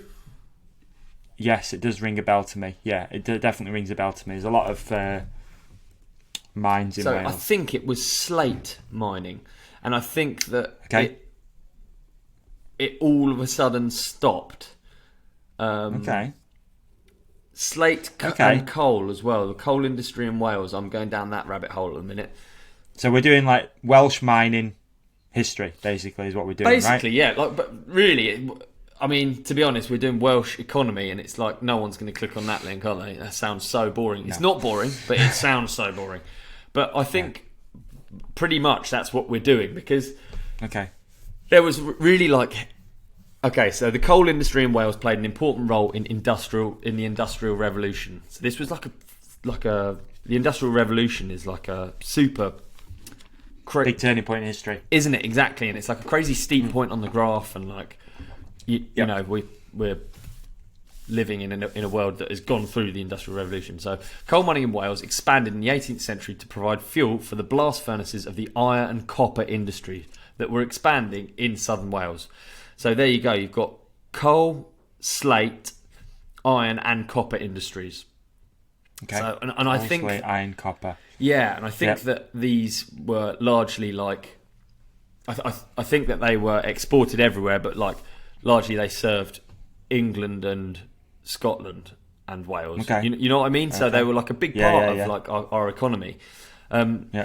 The industry had reached large proportions by the end of that century, and then further expanded to supply steam coal for the steam vessels that were beginning to trade around the world. There you go. So there you go. It's massive. Really big, yeah. The Cardiff Coal Exchange set the world price for steam coal, and Cardiff became a major coal exporting port. Okay. So that's it. Remained the largest coal field in Britain until 1925. So I guess coal is what. Oh look, the supply of coal dwindled and pits closed in spite of a UK-wide strike against closures. It's a hotel now. Cardiff Coal Exchange. Is it really? How interesting. Fact, yeah. 3-star. So the last deep mine in Wales, Tower Colliery, closed in 2008 after 13 years as a cooperative owned by its miners. Oh wow. So it was this giant industry that just all of a sudden, I guess it was it overmined or what was it? Tower Colliery now has a zip line through it. There you go. So the coal mining areas stretch from parts of Pembrokeshire and Carmarthenshire to Swansea. So Bridgend, Merthyr Tydfil, which is where Bike Park Wales is, and all the way to Torfaen in the east. There you go. Wow. So it's specifically coal. Yes, it looks like it, but it looks like they also did some, like you said, they had some. It also says gold on Wikipedia, lead and silver, copper, iron and lead, and also arsenic. Right, there you go. But yeah, mainly coal and slate. So that whole area, if you imagine living in like an area... What's slate used for? Roofing tiles, of course. Right? Yeah. But if you imagine living in an area where like it's so like I always think of Springfield.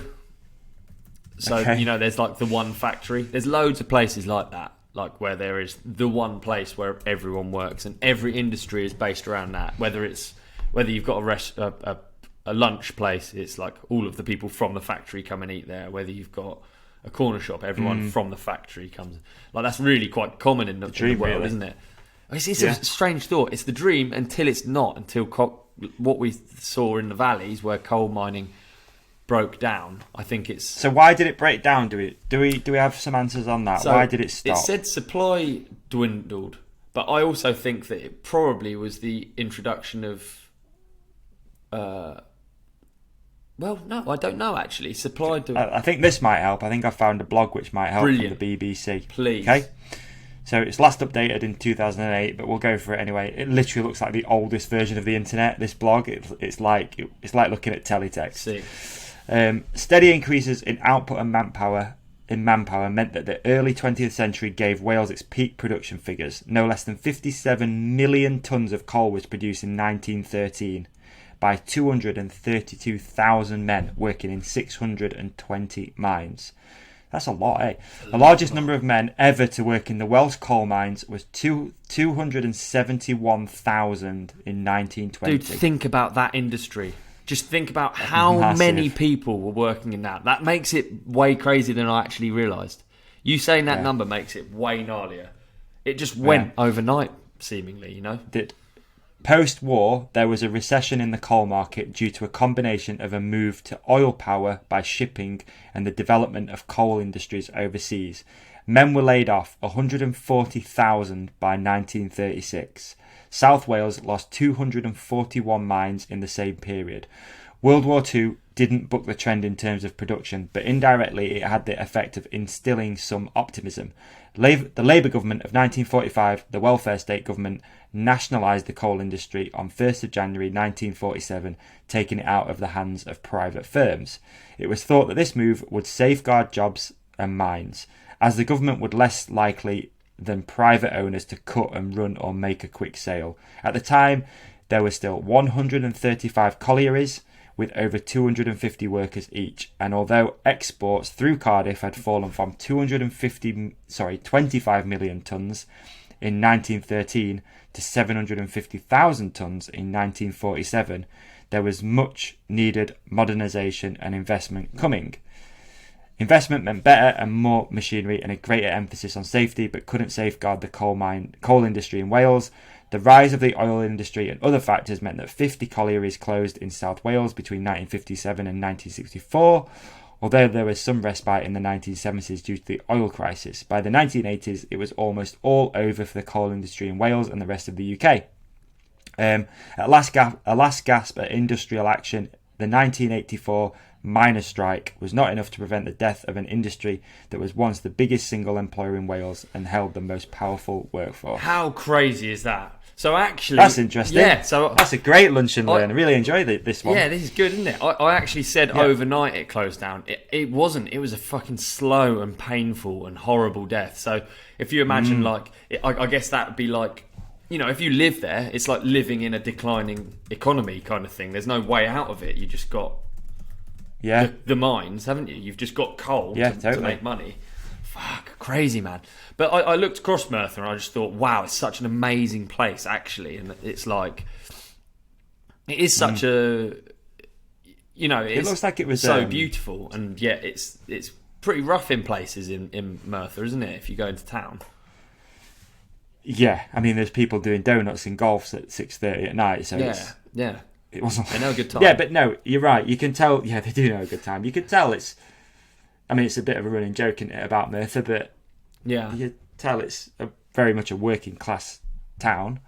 But like I say, it all goes back to what we talked about before. It's like when industry's low and there's not many jobs around, and that's what happens. That's ultimately. Exactly. The wages were quite good. So in 1918.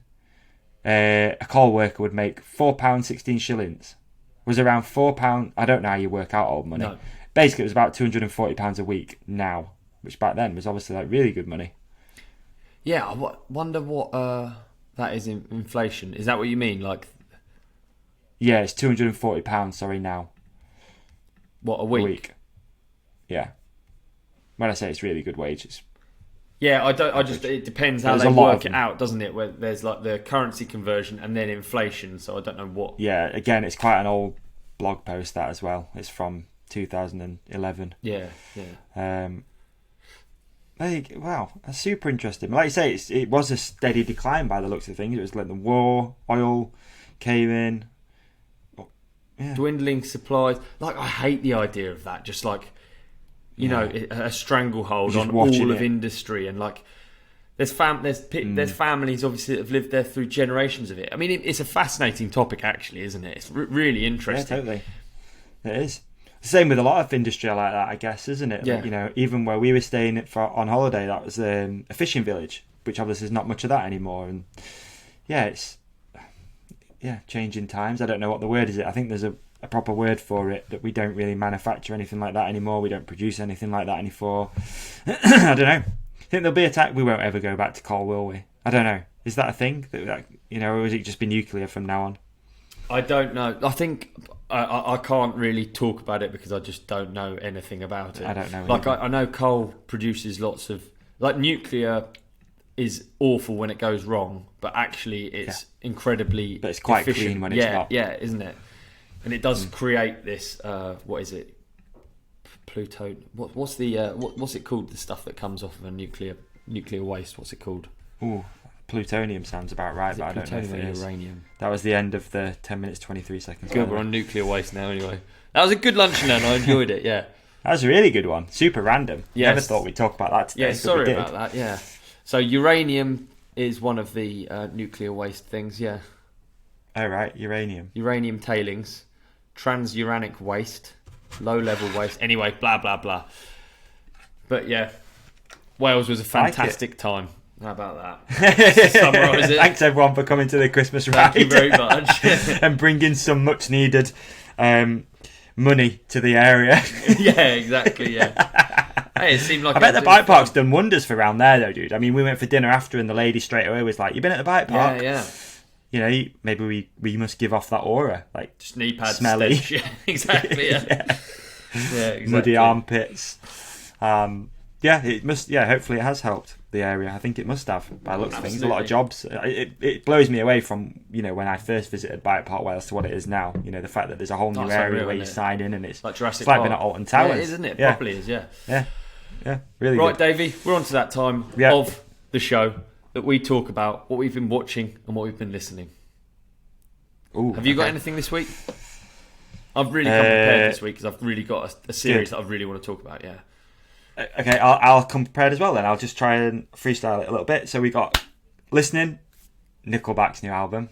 Are you serious? Everyone hates on Nickelback. Yeah, everyone hates on Nickelback. Poor Nickelback. But it came up on my Spotify, recommended for you. I don't know why. I don't know why either. No, I can't think why. You know what? On the drive home, I'm gonna sink my teeth into the new Nickelback album. And I did, and it's all right. The first 2 songs are hitters. The rest of the album's absolute trash, in my opinion. But the first 2 songs go hard. Really? So for me, my must listen to this week is Nickelback's latest album. I like it. And then the second thing is my watching, which we'll do real quick. We can move on to yours; it'll be better. There's a series on Netflix that Darren O'Lean and Zac Efron do. Right. Okay. It's the second series of it where they go around, they look at sustainability, they look at different ways of living. Oh, I do need to check that out. Yeah, that sounds interesting. It's really good. And I really like Darren O'Lean as well. He's awesome. He's like the older gentleman in the thing. He's got a really good podcast, which everyone should check out, all about health and nutrition. And he does that series I really like called series is called Fatal Conveniences. Right. And he looks at stuff that we use every day, and he'll basically explain why it's so bad for you. So, for example, the recent one he did was on plug-in air fresheners, and he explains like the chemical reason why having those in your house is really bad. Oh, brilliant! Yeah, you know how it disrupts hormone regulation and blah blah blah blah blah. I mean, you just get a feeling about some things, don't you? And plug-in air fresheners is one of those things. Is bad. Yeah. Any air freshener, the fact that it grabs onto molecules and it does all sorts of shit with them, and then you breathe it into your own body is crazy. But then I'm a dick because scented candles are somehow nice. Yeah, exactly. And he did a whole episode about candles, and it was super interesting. How it's basically like petroleum. You're just burning petrol in your house, and it's not a good thing to have. You know what I mean? Anyway. Oh, that sounds good. That sounds really good. We've got a couple of tips in there. That's fantastic. Mine is a Netflix. It's an Amazon Prime series called As We See It, and it's it follows basically like 3 people who are on the spectrum autistic. They are autistic. The actors themselves are autistic, and it's really fantastic. It's so good. It's so like heartwarming and like it just makes you think about how people. It just makes you think about people's struggles, and I kind of believe that we have these like diagnoses of you're this or that, and they're all black and white, and it's your Asperger's or autism or whatever it is. I think the reality is when we talk about the spectrum is literally just it's like a human spectrum. Like you and I have talked about it today, about our worries about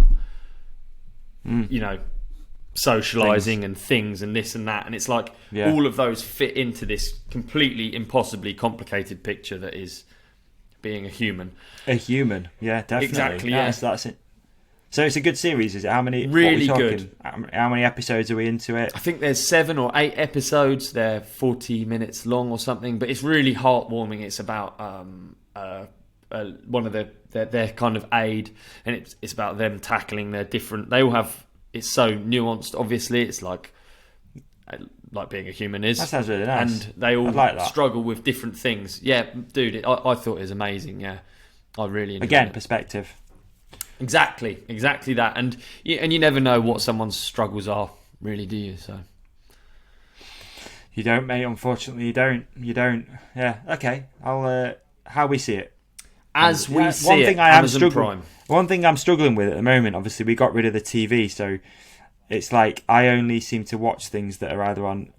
We still have Netflix. I did cancel it, but then do you have Amazon Prime? Don't have Amazon Prime. Yeah, well, I don't either, but I have a login for my. From someone. Yeah. That's exactly how we need to do it. So. You just have to nick a login. It took me. Yeah, you have to get a login. Same. There's like certain things. There's a film I wanted to watch the other day. It's called Studio 666, but that's on Apple Mate, TV. it's difficult. I don't even have Apple. I don't even know what. Dude, I'm it's like, what's difficult. this one? I don't even know what that and is. Actually, it brings if you me had on, all of them, it's like £100 a month. Yeah. It brings me on perfectly to my next thing in a way, which is listening. And this is like I used to go and I've been to see. It's Skinny Man, No Big Ting. This was like a big song when I was younger, and I went to see him, and he was like UK hip hop. He was he had some big like breakout hits, and it's not on Apple Music, and apparently there's a story behind it. But a lot of music that I like, that I remember from my youth, and when I find in my record collection, I look up on. I can't download it, and it just made me think like. I don't know, that is weird when that happens. Yeah, I've just looked him up on Spotify, and I don't think that song is on. He still puts out music though, this guy, right? Yeah. Okay, still puts out music, but yeah, that song doesn't seem to be on. It made me think of a few things actually. Top song is "Price of Love." Anyway, I thought of Skinny Man. I couldn't find on Apple Music. Ty, T-Y. Do you remember him? I remember Ty Dolla $ign. Is that the same guy? I let it be like John Lennon and the poison. Read the label carefully. No. Anyway, I might hear it if it's not sang by you. Yeah, true that. It's I thought it was interesting. They just missed the boat. They're all like fucking really good hip hop, and they just were too soon. They came too early, and now it's like mainstream.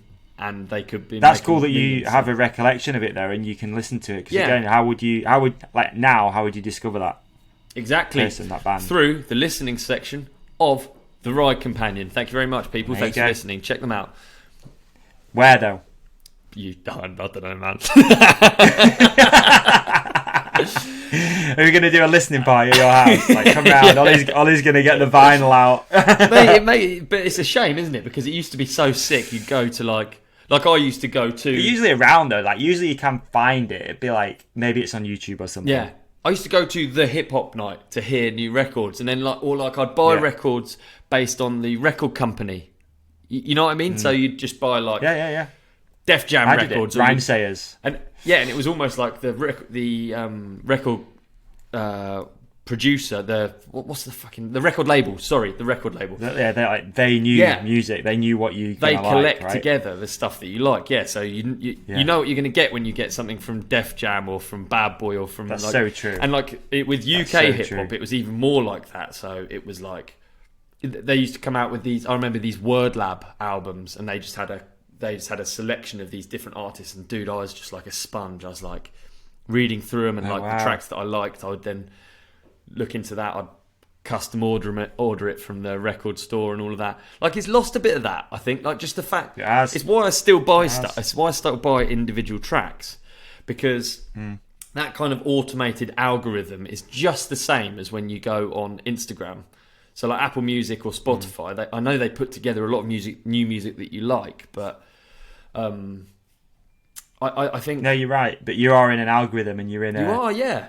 It's tough. It's tough sometimes to trust that algorithm. We spoke about this the other day, Emma and I, actually. That you do like your Spotify rap thing, and it's like, why are those songs always at the top? 100%, dude. Like specific 100%. bands are always at the top. Yeah, they're are they paying? They're the fucking Dr. Pimple Popper of music. Quite often, they are. They know how to get you. You're listening to it because you're like, oh yeah, I like it. It's got bass line or whatever. But it's not necessary. You're not discovering it. It's just like stuff that they know you're going to like. It's like surface shit, isn't it?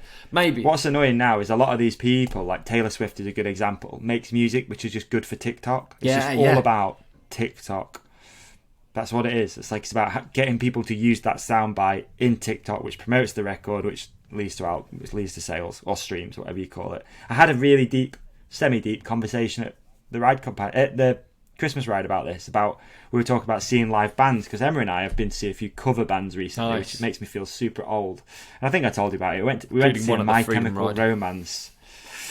Yeah, we went to see a My Chemical Romance tribute band. Wow. And it was just mad. Like, it was there's two. There's Fall Out Boy and My Chemical Romance, and we were just talking about how like young people now don't have that experience anymore, because like live music isn't as much of a thing. Like, we used to go and see a band. You could see a massive band like massive. They're in the top whatever charts if that's what you're into. For like 10 quid, you go and see them. Whereas now they're playing arenas, and it's like Blink 182, 160 quid starting price. Blink 182, yeah. Or trying to think of big ones that I've been to go and see. Like there is a load that always used to tour. Less Than Jake, Jurassic 5 quite a lot. Like we go see Jurassic 5 whenever they come to the UK. Tenner, 20 quid. You can't see Jurassic 5 anymore for that. Like they just don't do it. They're just not touring. You just can't see them. It's just weird how live music's changing. Like this generation now, Generation Z or whatever they are, don't have that opportunity to just go and see a band in like a little club somewhere. I don't think it's even much of a thing anymore. Probably is, but it doesn't seem to be. Maybe it's because I'm old and I don't know about it. No, I don't know either. I'm sure there is stuff. But like you have to go to like a festival and you'll see all of the bands that you like over one weekend, rather than just going and seeing them at like a little internet club or something. I mean, we used to have a week. It was like a weekly hip hop night. I can't remember who it was. It was like, I do remember, but it just sounds too lame. But it was like there was like a local DJ. He would have a hip hop night, and he was. Go on, what was his DJ name? I think it was. No, I'm getting confused. It was. I will remember. I think it was Jazz something. Yeah, he's really good. Jazz. He was actually really good. He was talented and he knew everyone, because it was like the UK hip hop scene anyway was so tiny. Like everyone knew everyone at that time. It wasn't really like this is when I was like 15 or 16 actually. Okay. So that's a long time ago now. Hell of a long time ago. There's no Dizzy then. There was no Stormzy then. There was no Drake. Mark B and Blade though, were they around then? Yeah, they were around. Yeah. I wonder what they're doing now. I think Blade passed away, didn't he? Yeah.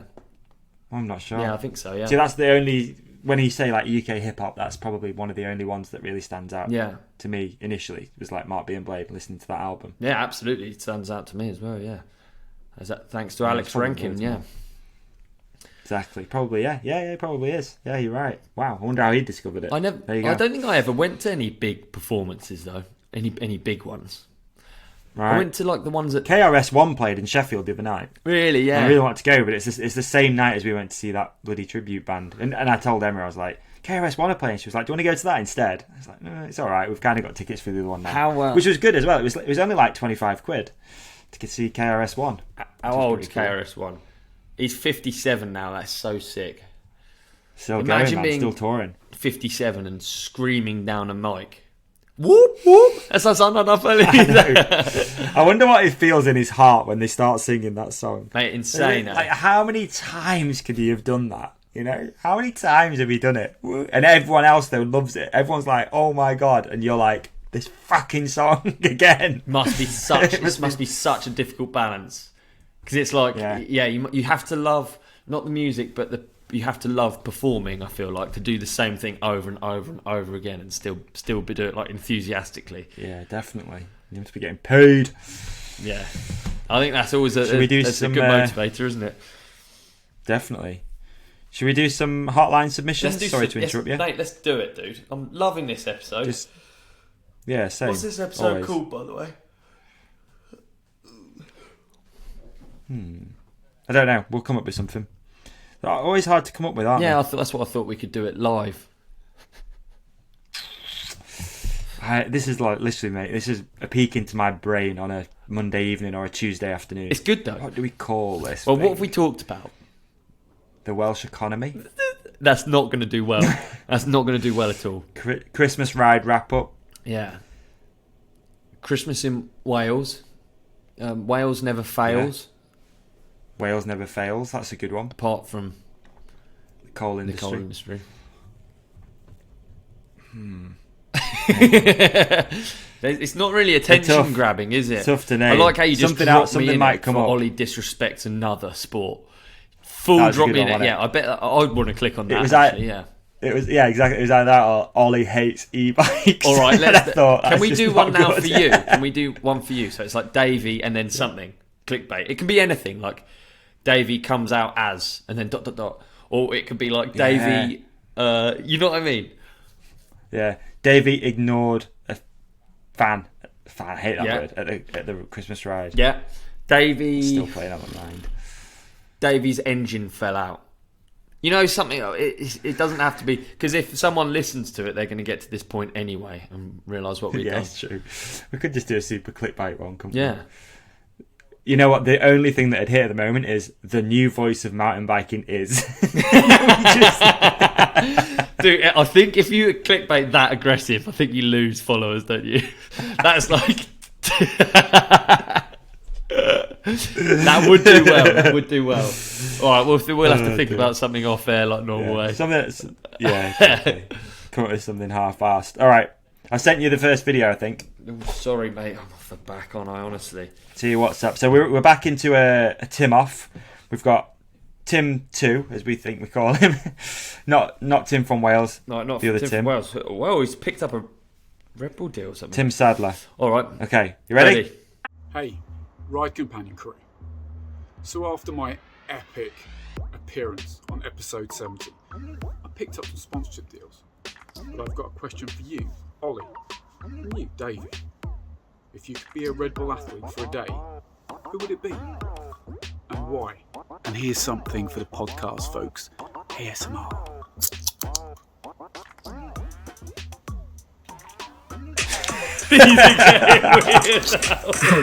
Bonus question time.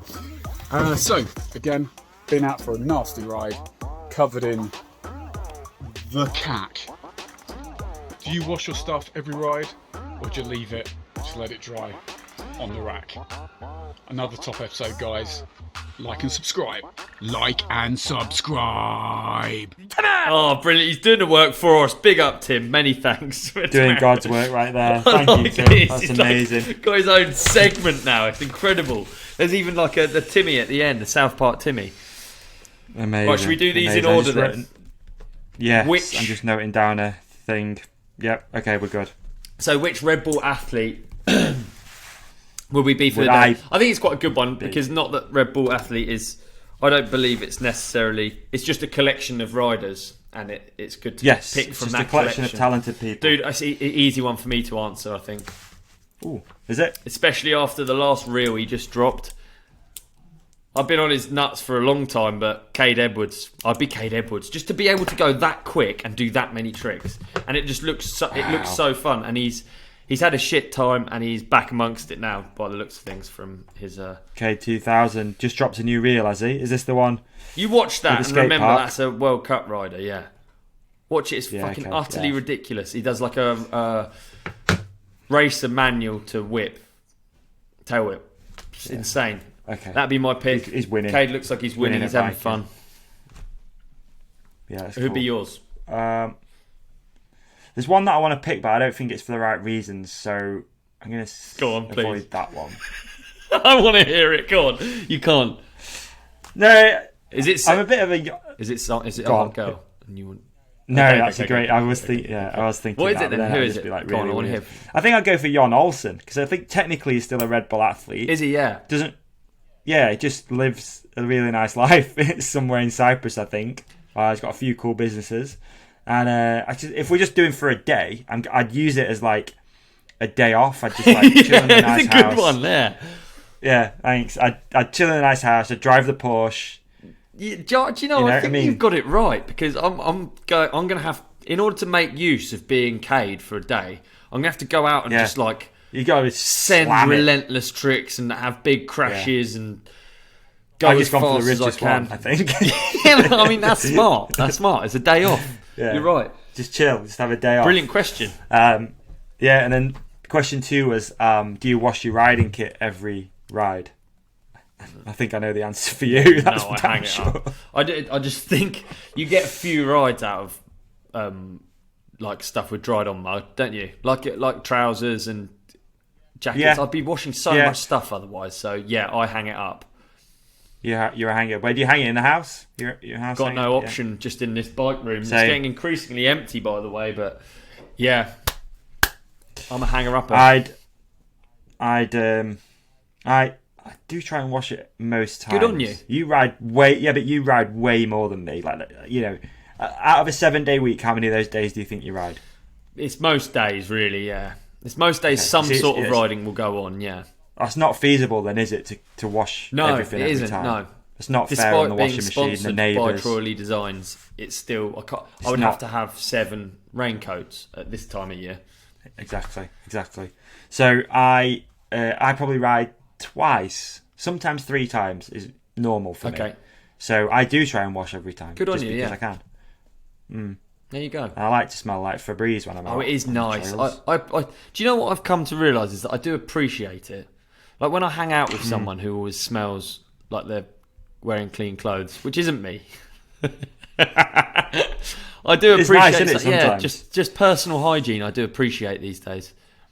Yeah, I agree. One thing I will say is I think I look like I smell worse than I do. I look like I smell. You smell worse than you do. Yeah, and quite often I smell nice. I won't say you're a smelly guy. I'm not, but I think I look like I could be. Do you wear deodorant? Yes. Good. I wear antiperspirant, roll-on. See, I don't. Tends I don't to be do any of women's because I prefer the smell of it. that. I don't do any of that. What do you do? None of it. Nothing. Garlic or some shit? No, nothing. Genuinely, nothing. What, you just don't smell? Nothing. I sometimes spray a little bit of. Emma has this. It's like vanilla perfume stuff. Yeah. I'll On your sometimes use that. armpits? No, it's on my clothes usually. Really? Let's be honest, right?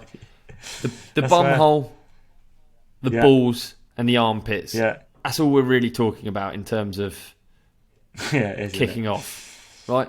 I've smelt people's bums before on train. Have you ever been on a train and you thought, fucking hell, that smells like a swamp ass? Do you know what I mean? Well, I don't like cities, dude. You get on a train and you just think, What, oh, they smell man, like bum we're like holes? cattle. Yeah, smell like just like hot bumhole. Gross. Yeah, not the one. Bro. Yeah, that's tough, isn't it? Yeah. No. Yeah, it is tough. And I don't genuinely. You I that don't, guy? Probably am. I don't Do you think you can smell yourself? I think you can. I think sometimes you smell yourself. Sometimes I can. Then and I just I'm like whoa. shower. Yeah. Shower. I do use scented stuff in the shower. Okay, But yeah, for the otherwise most you don't part, use I it. don't use For anything. what reason? Is it because you don't like the idea of like the chemicals or whatever? A lot of people, yeah. Aluminium on the skin, that sort of thing. Like I've had it's other fair stuff enough. before, Yeah. but you have to make a conscious effort to go and buy it from a certain, shop or whatever online or something like that. Like natural, what's it called? Essential oil based deodorants and stuff. No, see, I just smell like huge sweat patch. shower gel, and I haven't put any on. So, yeah, I don't know. I usually smell quite nice in January if you get some gift packs yeah. for Christmas. Like some Lynx Africa. Yeah, or too something. right. Me too. I'll rep that. Yeah, get that to carry me through the year. Me too. Yeah. But yeah, I don't use anything, mate. Nothing. There you go. There you go. Newsflash. Davey stinks. Davey doesn't use deodorant. Here's why. That could be the title. So Davey's smelly bumhole. This is pathetic. I sent you the next one. We'll do a Cheers, couple mate. more of these and then we'll do a few listener questions and we'll get out of here. Yeah, good. Ready? Yeah, I know who that is. I like this. We've got regular Me too. segments now. So boys, just got on the M4, 92 miles to England. Had a janky day.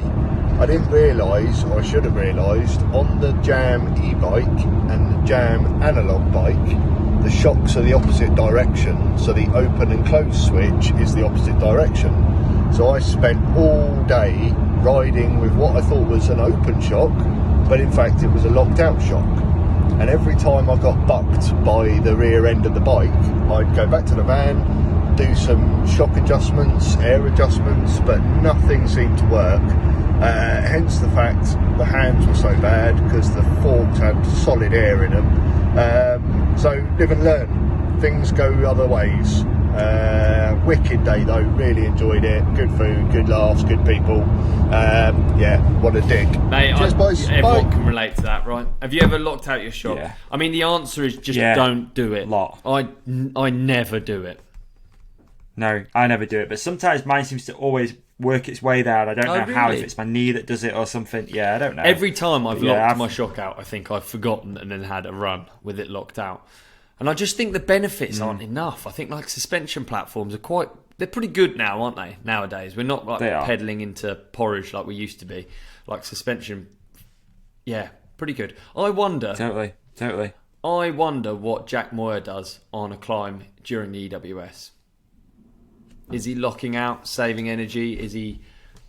True. It does make a difference for climbing. Because, I mean, Nino uses the lockout on his shock. But that's lockout. That's not close. That's lockout. But he uses that some crazy number of times per cross-country World Cup. Like, it's in the hundreds. On, off, on, off. He's switching it the whole time. So if you imagine, it makes sense. If you're pumping a section, what you're doing with suspension moving, that's literally just energy gone. It's mad. Like if you had something on your bar that you could just... even up a takeoff. Yeah, it's true. Yeah. It's true. Yeah, I never really thought about it. People still use lockout forks as well. I think so, yeah. I think so. They're around for a bit, weren't they? I don't know if they fucked off or not, 'cause it's kind of pointless. I mean, I've never bothered because I've never been at the point where... I guess it's never that important to be that quick uphill, and then it's never that important to conserve that much energy because I have enough generally for a day of riding. You have anyway. too much energy. Yeah, exactly. Yeah. So as soon as I went down my first run with my shock locked out, that was the last day that I locked out shocks. That's good. It's a fair point, dude. And do you...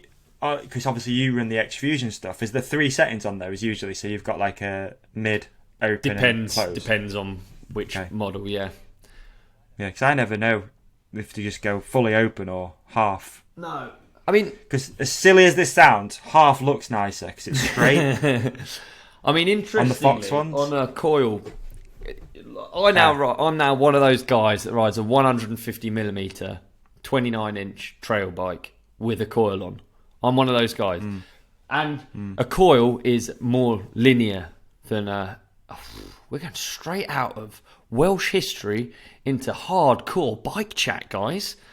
Round of applause. Hardcore bike chat, that's a good one. So a coil shock tends to be more linear and a air shock is more progressive.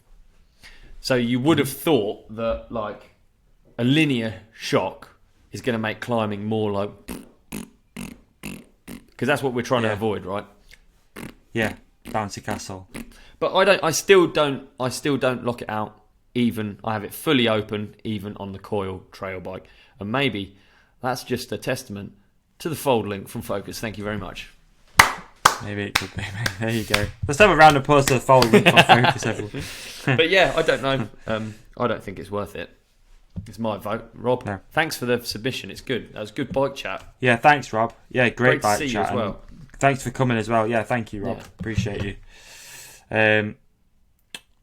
Okay, last one, and then we'll move on. When you get a job in for the day, service on my bike, and this is what turns up: a frame,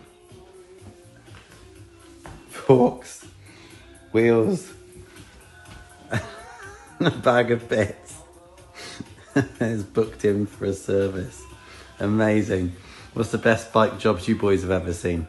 Have a good one. So it's basically a Carrera in the stand, and all the bike bits were all dotted around the workshop. Someone had brought the bike in for a service, but it actually needed like building basically, and it looks like from the video, it's basically one man's trash is another one's treasure, but it looks like it's a beater, pile of trash basically. It's a beater, yeah. It's a pub bike. Yeah. So and then basically the question was, what's like the worst bike job, weirdest bike? Yeah. What's a gnarly bike job you've seen or undertaken? I think that was the question. I think it's quite common that even if you're not a mechanic, I think it's quite common that if you're a bike person, you get dumped with these quite often. It happens, doesn't it? Oh, Aunt Sue's bike's got a puncture. Can you help out? And all of that kind of stuff. Yeah, that's a good point. So I think quite often you have to work on. And the other thing is, you don't realise what like a normal bike's components. You don't realise quite how bad they can be. You know, like a low-end bike, it serves a purpose. It's brilliant. Not everyone needs to be running, like, all of this stuff. Not everyone needs, like, all of this high-end stuff to ride a bike. Quite often you're just going A to B, aren't you? But working on shit stuff, it's tough, isn't it? Shit. Yeah, can be. Yeah, it can be. I don't really have any, like, I'm pretty bad with the whole looking after bike things. I just have friends who are really good at it, so they do it for me. So I don't really have... I'm trying to think of anything. There's probably been something in my life that I've had to undertake and have a crack at, but I think when you're younger, you bodge things That's what I together, was don't you? gonna A lot say. more. That's for sure. I think that's It's like my cable best. tying shit together. Yeah, and that's my best example. stuff like that. Because I used to do It's then got like relentlessly. spokes used to be a thing. You'd always break a spoke. You just like fuck it, just take it out. I don't need that one. And then by the end of it, there's not many spokes left in a wheel. But then you get a new wheel at Bike Live or something. But yeah, I don't know. I don't really have anything. I'm sure people in the comments are going to go hard though on bad bike jobs and stuff. That'd be nice. But I've been very lucky to not have to do that often, to be honest. Yeah, it might have been mine. Oh, I sound like a right spy up right yeah. then. Just when I was younger, yeah, bodging things together. Yeah, I'm trying to think. I think I've got one that sticks out, but it's a moto thing. It was like I had an RM125, and I wasn't very good at mechanicking back at this point. I was probably 15, 16 or something when you jump on a 125. And neither was my dad. My dad's a car mechanic, but he'd give it a go with the old moto stuff. He'd have a crack. He used to tighten things up really tight. That was my dad's thing. Everything was, we used to call it Steve tight. So I put the rear wheel in and my dad's just like swinging off an axle. It's just like everything was car mechanic tight. And I remember this time the throttle stuck on. And I remember it clear as day. It's terrifying, dude. Terrifying. Throttle stuck on, and fuck those things. You think you're riding a bike fast, and then the throttle sticks on, and you realise you're not riding it fast at all. And anyway, shit me up. Pretty big crash. Pushed the bike back to the pits and stuff, where my dad didn't really know what he was doing, and his whole attitude was like, just go back out and see if it does it again. It's like, I ain't getting back on that thing. It's terrifying. Not a prayer. Not until it's been stripped down. I want the whole carb out. I want to see you've done something rather than blow on it. Yeah, too right, yeah. Anyway, that's one that sticks out as far as bad mechanicking goes. But yeah. Do you ever get tempted to get a moto again? Yeah, all the time. I had this chat with Christian on the... weird. I had this chat with Christian on the bus on the way uplift. Christian Fairclough about moto. Yeah, I'm always tempted to, but again, there's too many things that go against me getting one. Not having a garage is a big thing. Yeah. The cost element is massive. Like, it's not as simple as just buying a motor, is it? You got to buy another van. Well, not I've got a van, but like you would have to buy a van and all the kit again. Yeah, and, totally. Yeah, I don't know. It's just not the one, and especially in winter, it's just not. I seen Loic Bruni put a thing on. He got a brand new Husky, and then it was like a brand new bike, wheeling it out of the van and going and riding some filthy, sludgy, horrible track in France somewhere. I can't imagine spending whatever motorbikes are now, like $8,000, let's say. I know you don't have to buy a brand new one, but chances are you're going to buy something quite expensive and then just like getting it super muddy. It just, ugh. And then it's probably going to blow up. Yeah, it's not fun. No, yes, but no. Yes, but no. Fair enough. Wrong country. Fair enough. Wrong country. Okay, let's have a look at listener questions, shall we? Should we do a few? How many should we do? Give us a number. Oh, I'd love to. Let's do 3 each. Is that loads? 3 each. Have you got them as well? Yeah, I'll log in now. Yeah. Okay. I'll hit you with the first one. Lewis Craik always comes through with good questions. Thank you, Lewis. How much stuff do you take on rides? Prepare for the worst or hope for the best? I mean, I'm a hoper. You know the answer. You know I am as well. Yeah. Dude. I remember you saying ages ago, because we ended up talking about this once, and you said that if something bad does happen, like a puncture or something, it's just part of the ride. It's just part of the journey. Yeah, I do feel that way. Yeah. Yeah, and I often do the same thing. Although, especially on the e-bike, I feel like on the e-bike you get a little bit further away from where you maybe have parked or where you live. Yeah. And I do often get out there and I'll be like, fuck, if I got a puncture out here now, it'd be kind of shit. Because I'm 15 mile away from home. That'd be a long walk. But yeah, I don't take anything. I don't take food. I don't take water. I don't take anything. I just set off. Got a phone and a fiver. I tell you what I do have, which is arguably pointless anyway. But on my trail bike, I've got that compartment in the down tube on the Jam. Yeah, there's like a compartment in the down tube. It's like a pencil case. A Haribo tube. A Haribo tube, exactly. So I have a multi-tool in there, and I have the Stan's dart things that you put in the tyre for quick ones, and they have been handy. But I don't carry a pump, so what's the point? I should just put a pump in there, but I'm just not prepared. Yeah, and so many of my rides don't go. I don't know. They're not that big. You know what? No, there's no wilderness. Yeah, but it would. Yeah, it'd just be kind of. Yeah, I know. I have had a few where I've had a few disasters out in the peaks and stuff, and you end up walking to a pub or something, get picked up by someone, call some favours in. Yeah, it's annoying, isn't it? Yeah. Yeah, it's annoying. But dude, where does it what could you take? I mean, what do you think the perfect thing is to take? Let us know in the comments. What do you take on a ride? Yeah, I'd love to know. Multi-tool, big one, right? CO2 canisters. That's true. Chain link? Plug.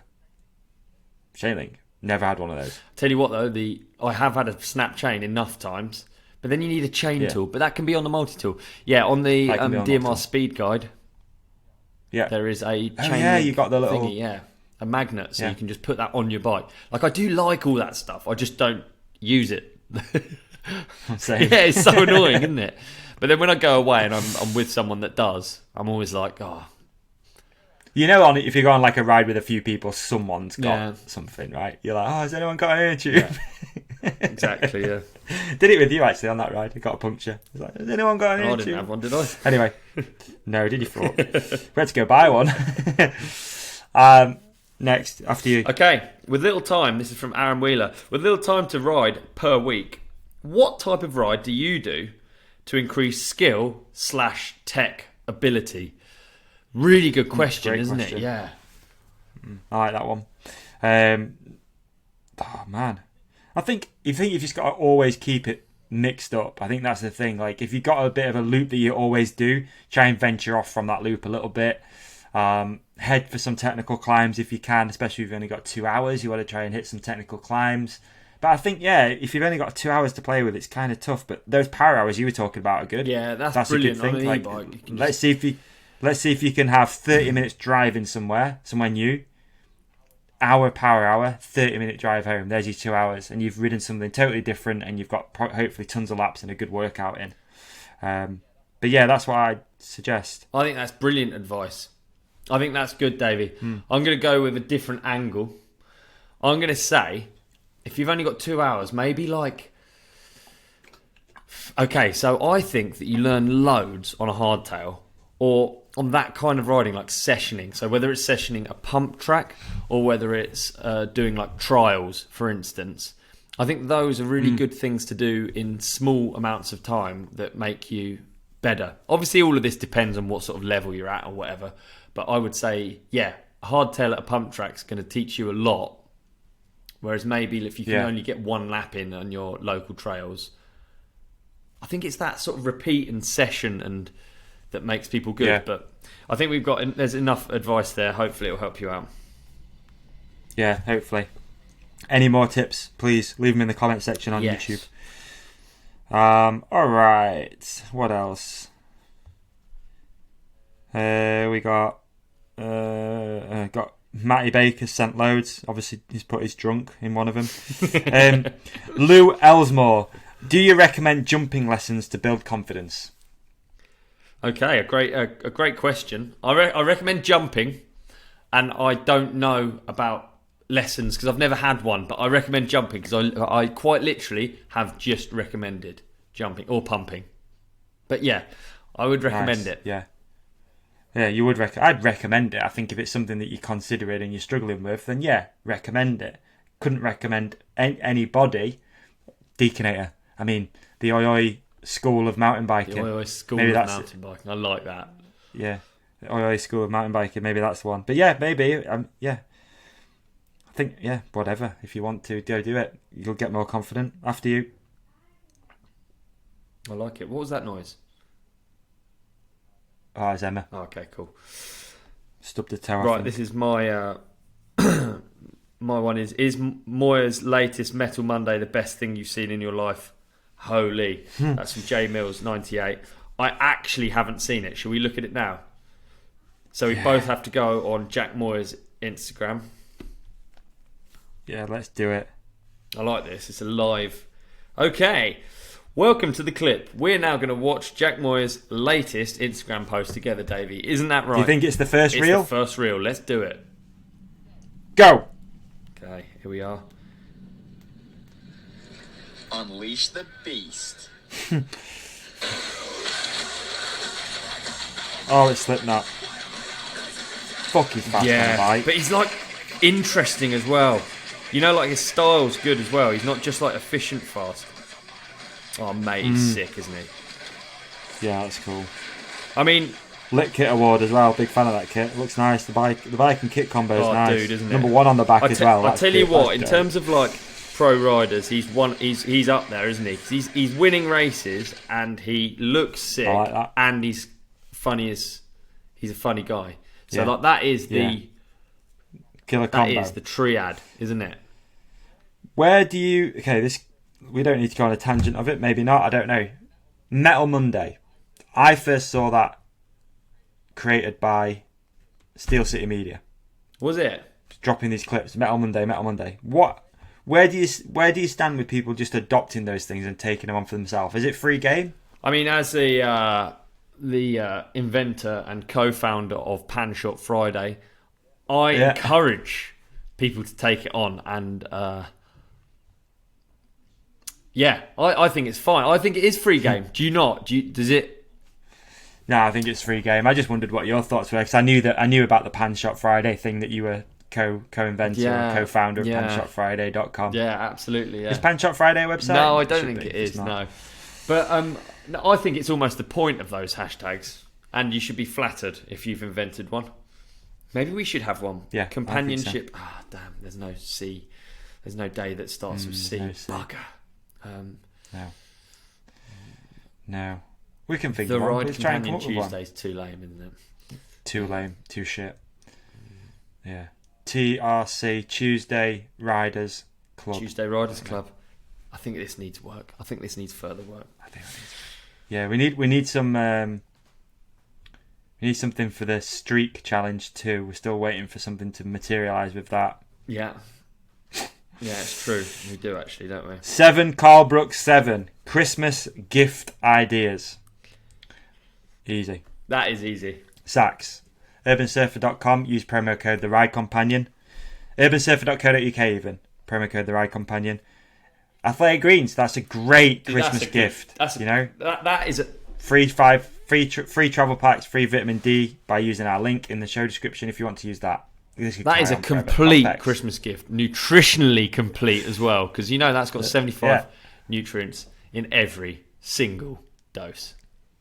Yeah, there's so many. Christmas gifts are tough though. I think there's more to Christmas than gifting, and that's what I think you should. Do you really need to give a gift? Give the gift of time. That's the best gift you can give someone. Time, right? Is it or is it not? No, speedboat's way better. Or time. Speedboat's good. Or time. Give the gift of time. Give the gift of time. I like that. Hey, do you know what? This is quite a good question, I reckon, from Elliot8787. Better be good. It's the best one. More travel or smoother trails? That is an interesting. I've never thought about this really. This is just like. Yeah, it's a good one. More travel or what's your initial reaction? My initial reaction is more travel, just because smoother trails just becomes bike park. It's a bloody because I think of it in a lot of different. Because I would instantly just be like, I don't necessarily think jumps, more travel is smoother better. trails. Yeah, because I like. What you want is for a track to degrade to a point where there is bumps, but then you can still find ways around them. That's what I like the most. When I go sometimes to like Port de Soleil, it's so rough. It's so right. And even actually Whistler, end of season Whistler, or like Crankworks Whistler, it gets so rough and not in a fun way, and there's no way around it, and there's like holes in places, and it's not good. Every bit's been used up, every inch. Yeah, exactly. And I almost don't think. I think. In that respect, when you're in the bike park, you want more travel, don't you? Yeah, you do. I think maybe there's a happy medium there. It's like smoother trails if you can find the lines. Yeah. More travel if you want to hit more. I think the answer is somewhere in like not having everyone ride every trail all the time, because there's a point in a trail's life. It doesn't have to even be a good trail, just when it's degraded to a point where it's that fun.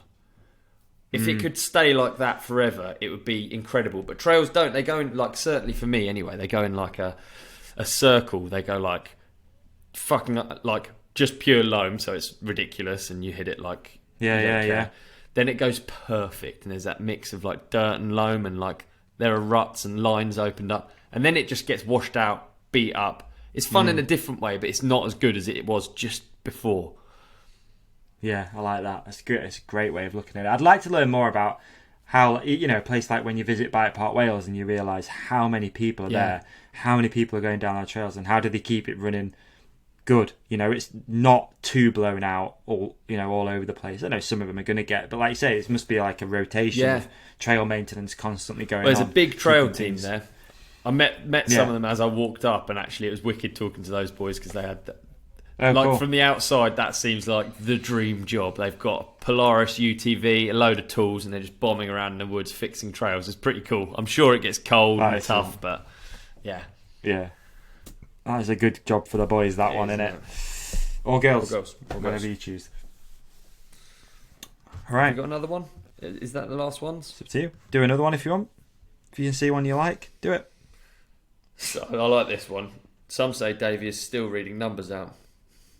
Fucking hell, that raffle was tough. It was good though, man. We handed out some amazing prizes to some lovely people. Absolutely. And that always feels really nice. So, especially a few people reached out and were like, I actually really needed, there's a belt in there, and the guy was like, I actually needed to buy a belt. So good. Really helped. Amazing. Oh god, that was tough though. Yeah, next time I'll learn how to do a raffle. I think I did it right. I just put too many tickets in. That was the problem. It was fantastic. I just put too many tickets in, and we got there. It didn't take too long. It was nice. There was anticipation. It was nice, and it was warm. I got to learn about new numbers I'd never seen before, so it was all good. It was all good. Thanks to everyone who came along. Thanks to everyone who's listening. Make sure you do all the things that you normally have to do, and we'll see you. Please like and subscribe. I'm going to, if I can... What are you doing? Can't do it. I'm trying to get this to light. I was going to light my candle and blow it out, but fuck it. Should we end on a I'll just happy eat birthday? The bunny. Let's end on me singing happy birthday and you eating cake, all right? That's what we're ending on. All Yeah, right. we are. We're doing it. Happy birthday to you. You want me to turn this off quick? Or just leave it on for ages? Birthday. I'm counting on you cutting this out. To you. Happy birthday.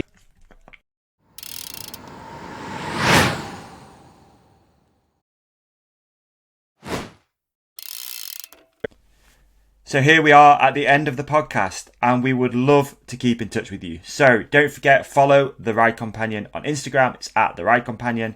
If you just want to follow Ollie, it's at odub_23. And of course, here are some clips that we think you might like. And up there, you can subscribe to the channel. We'd appreciate it. We appreciate you. Thanks for watching or listening. Have a great one. Peace.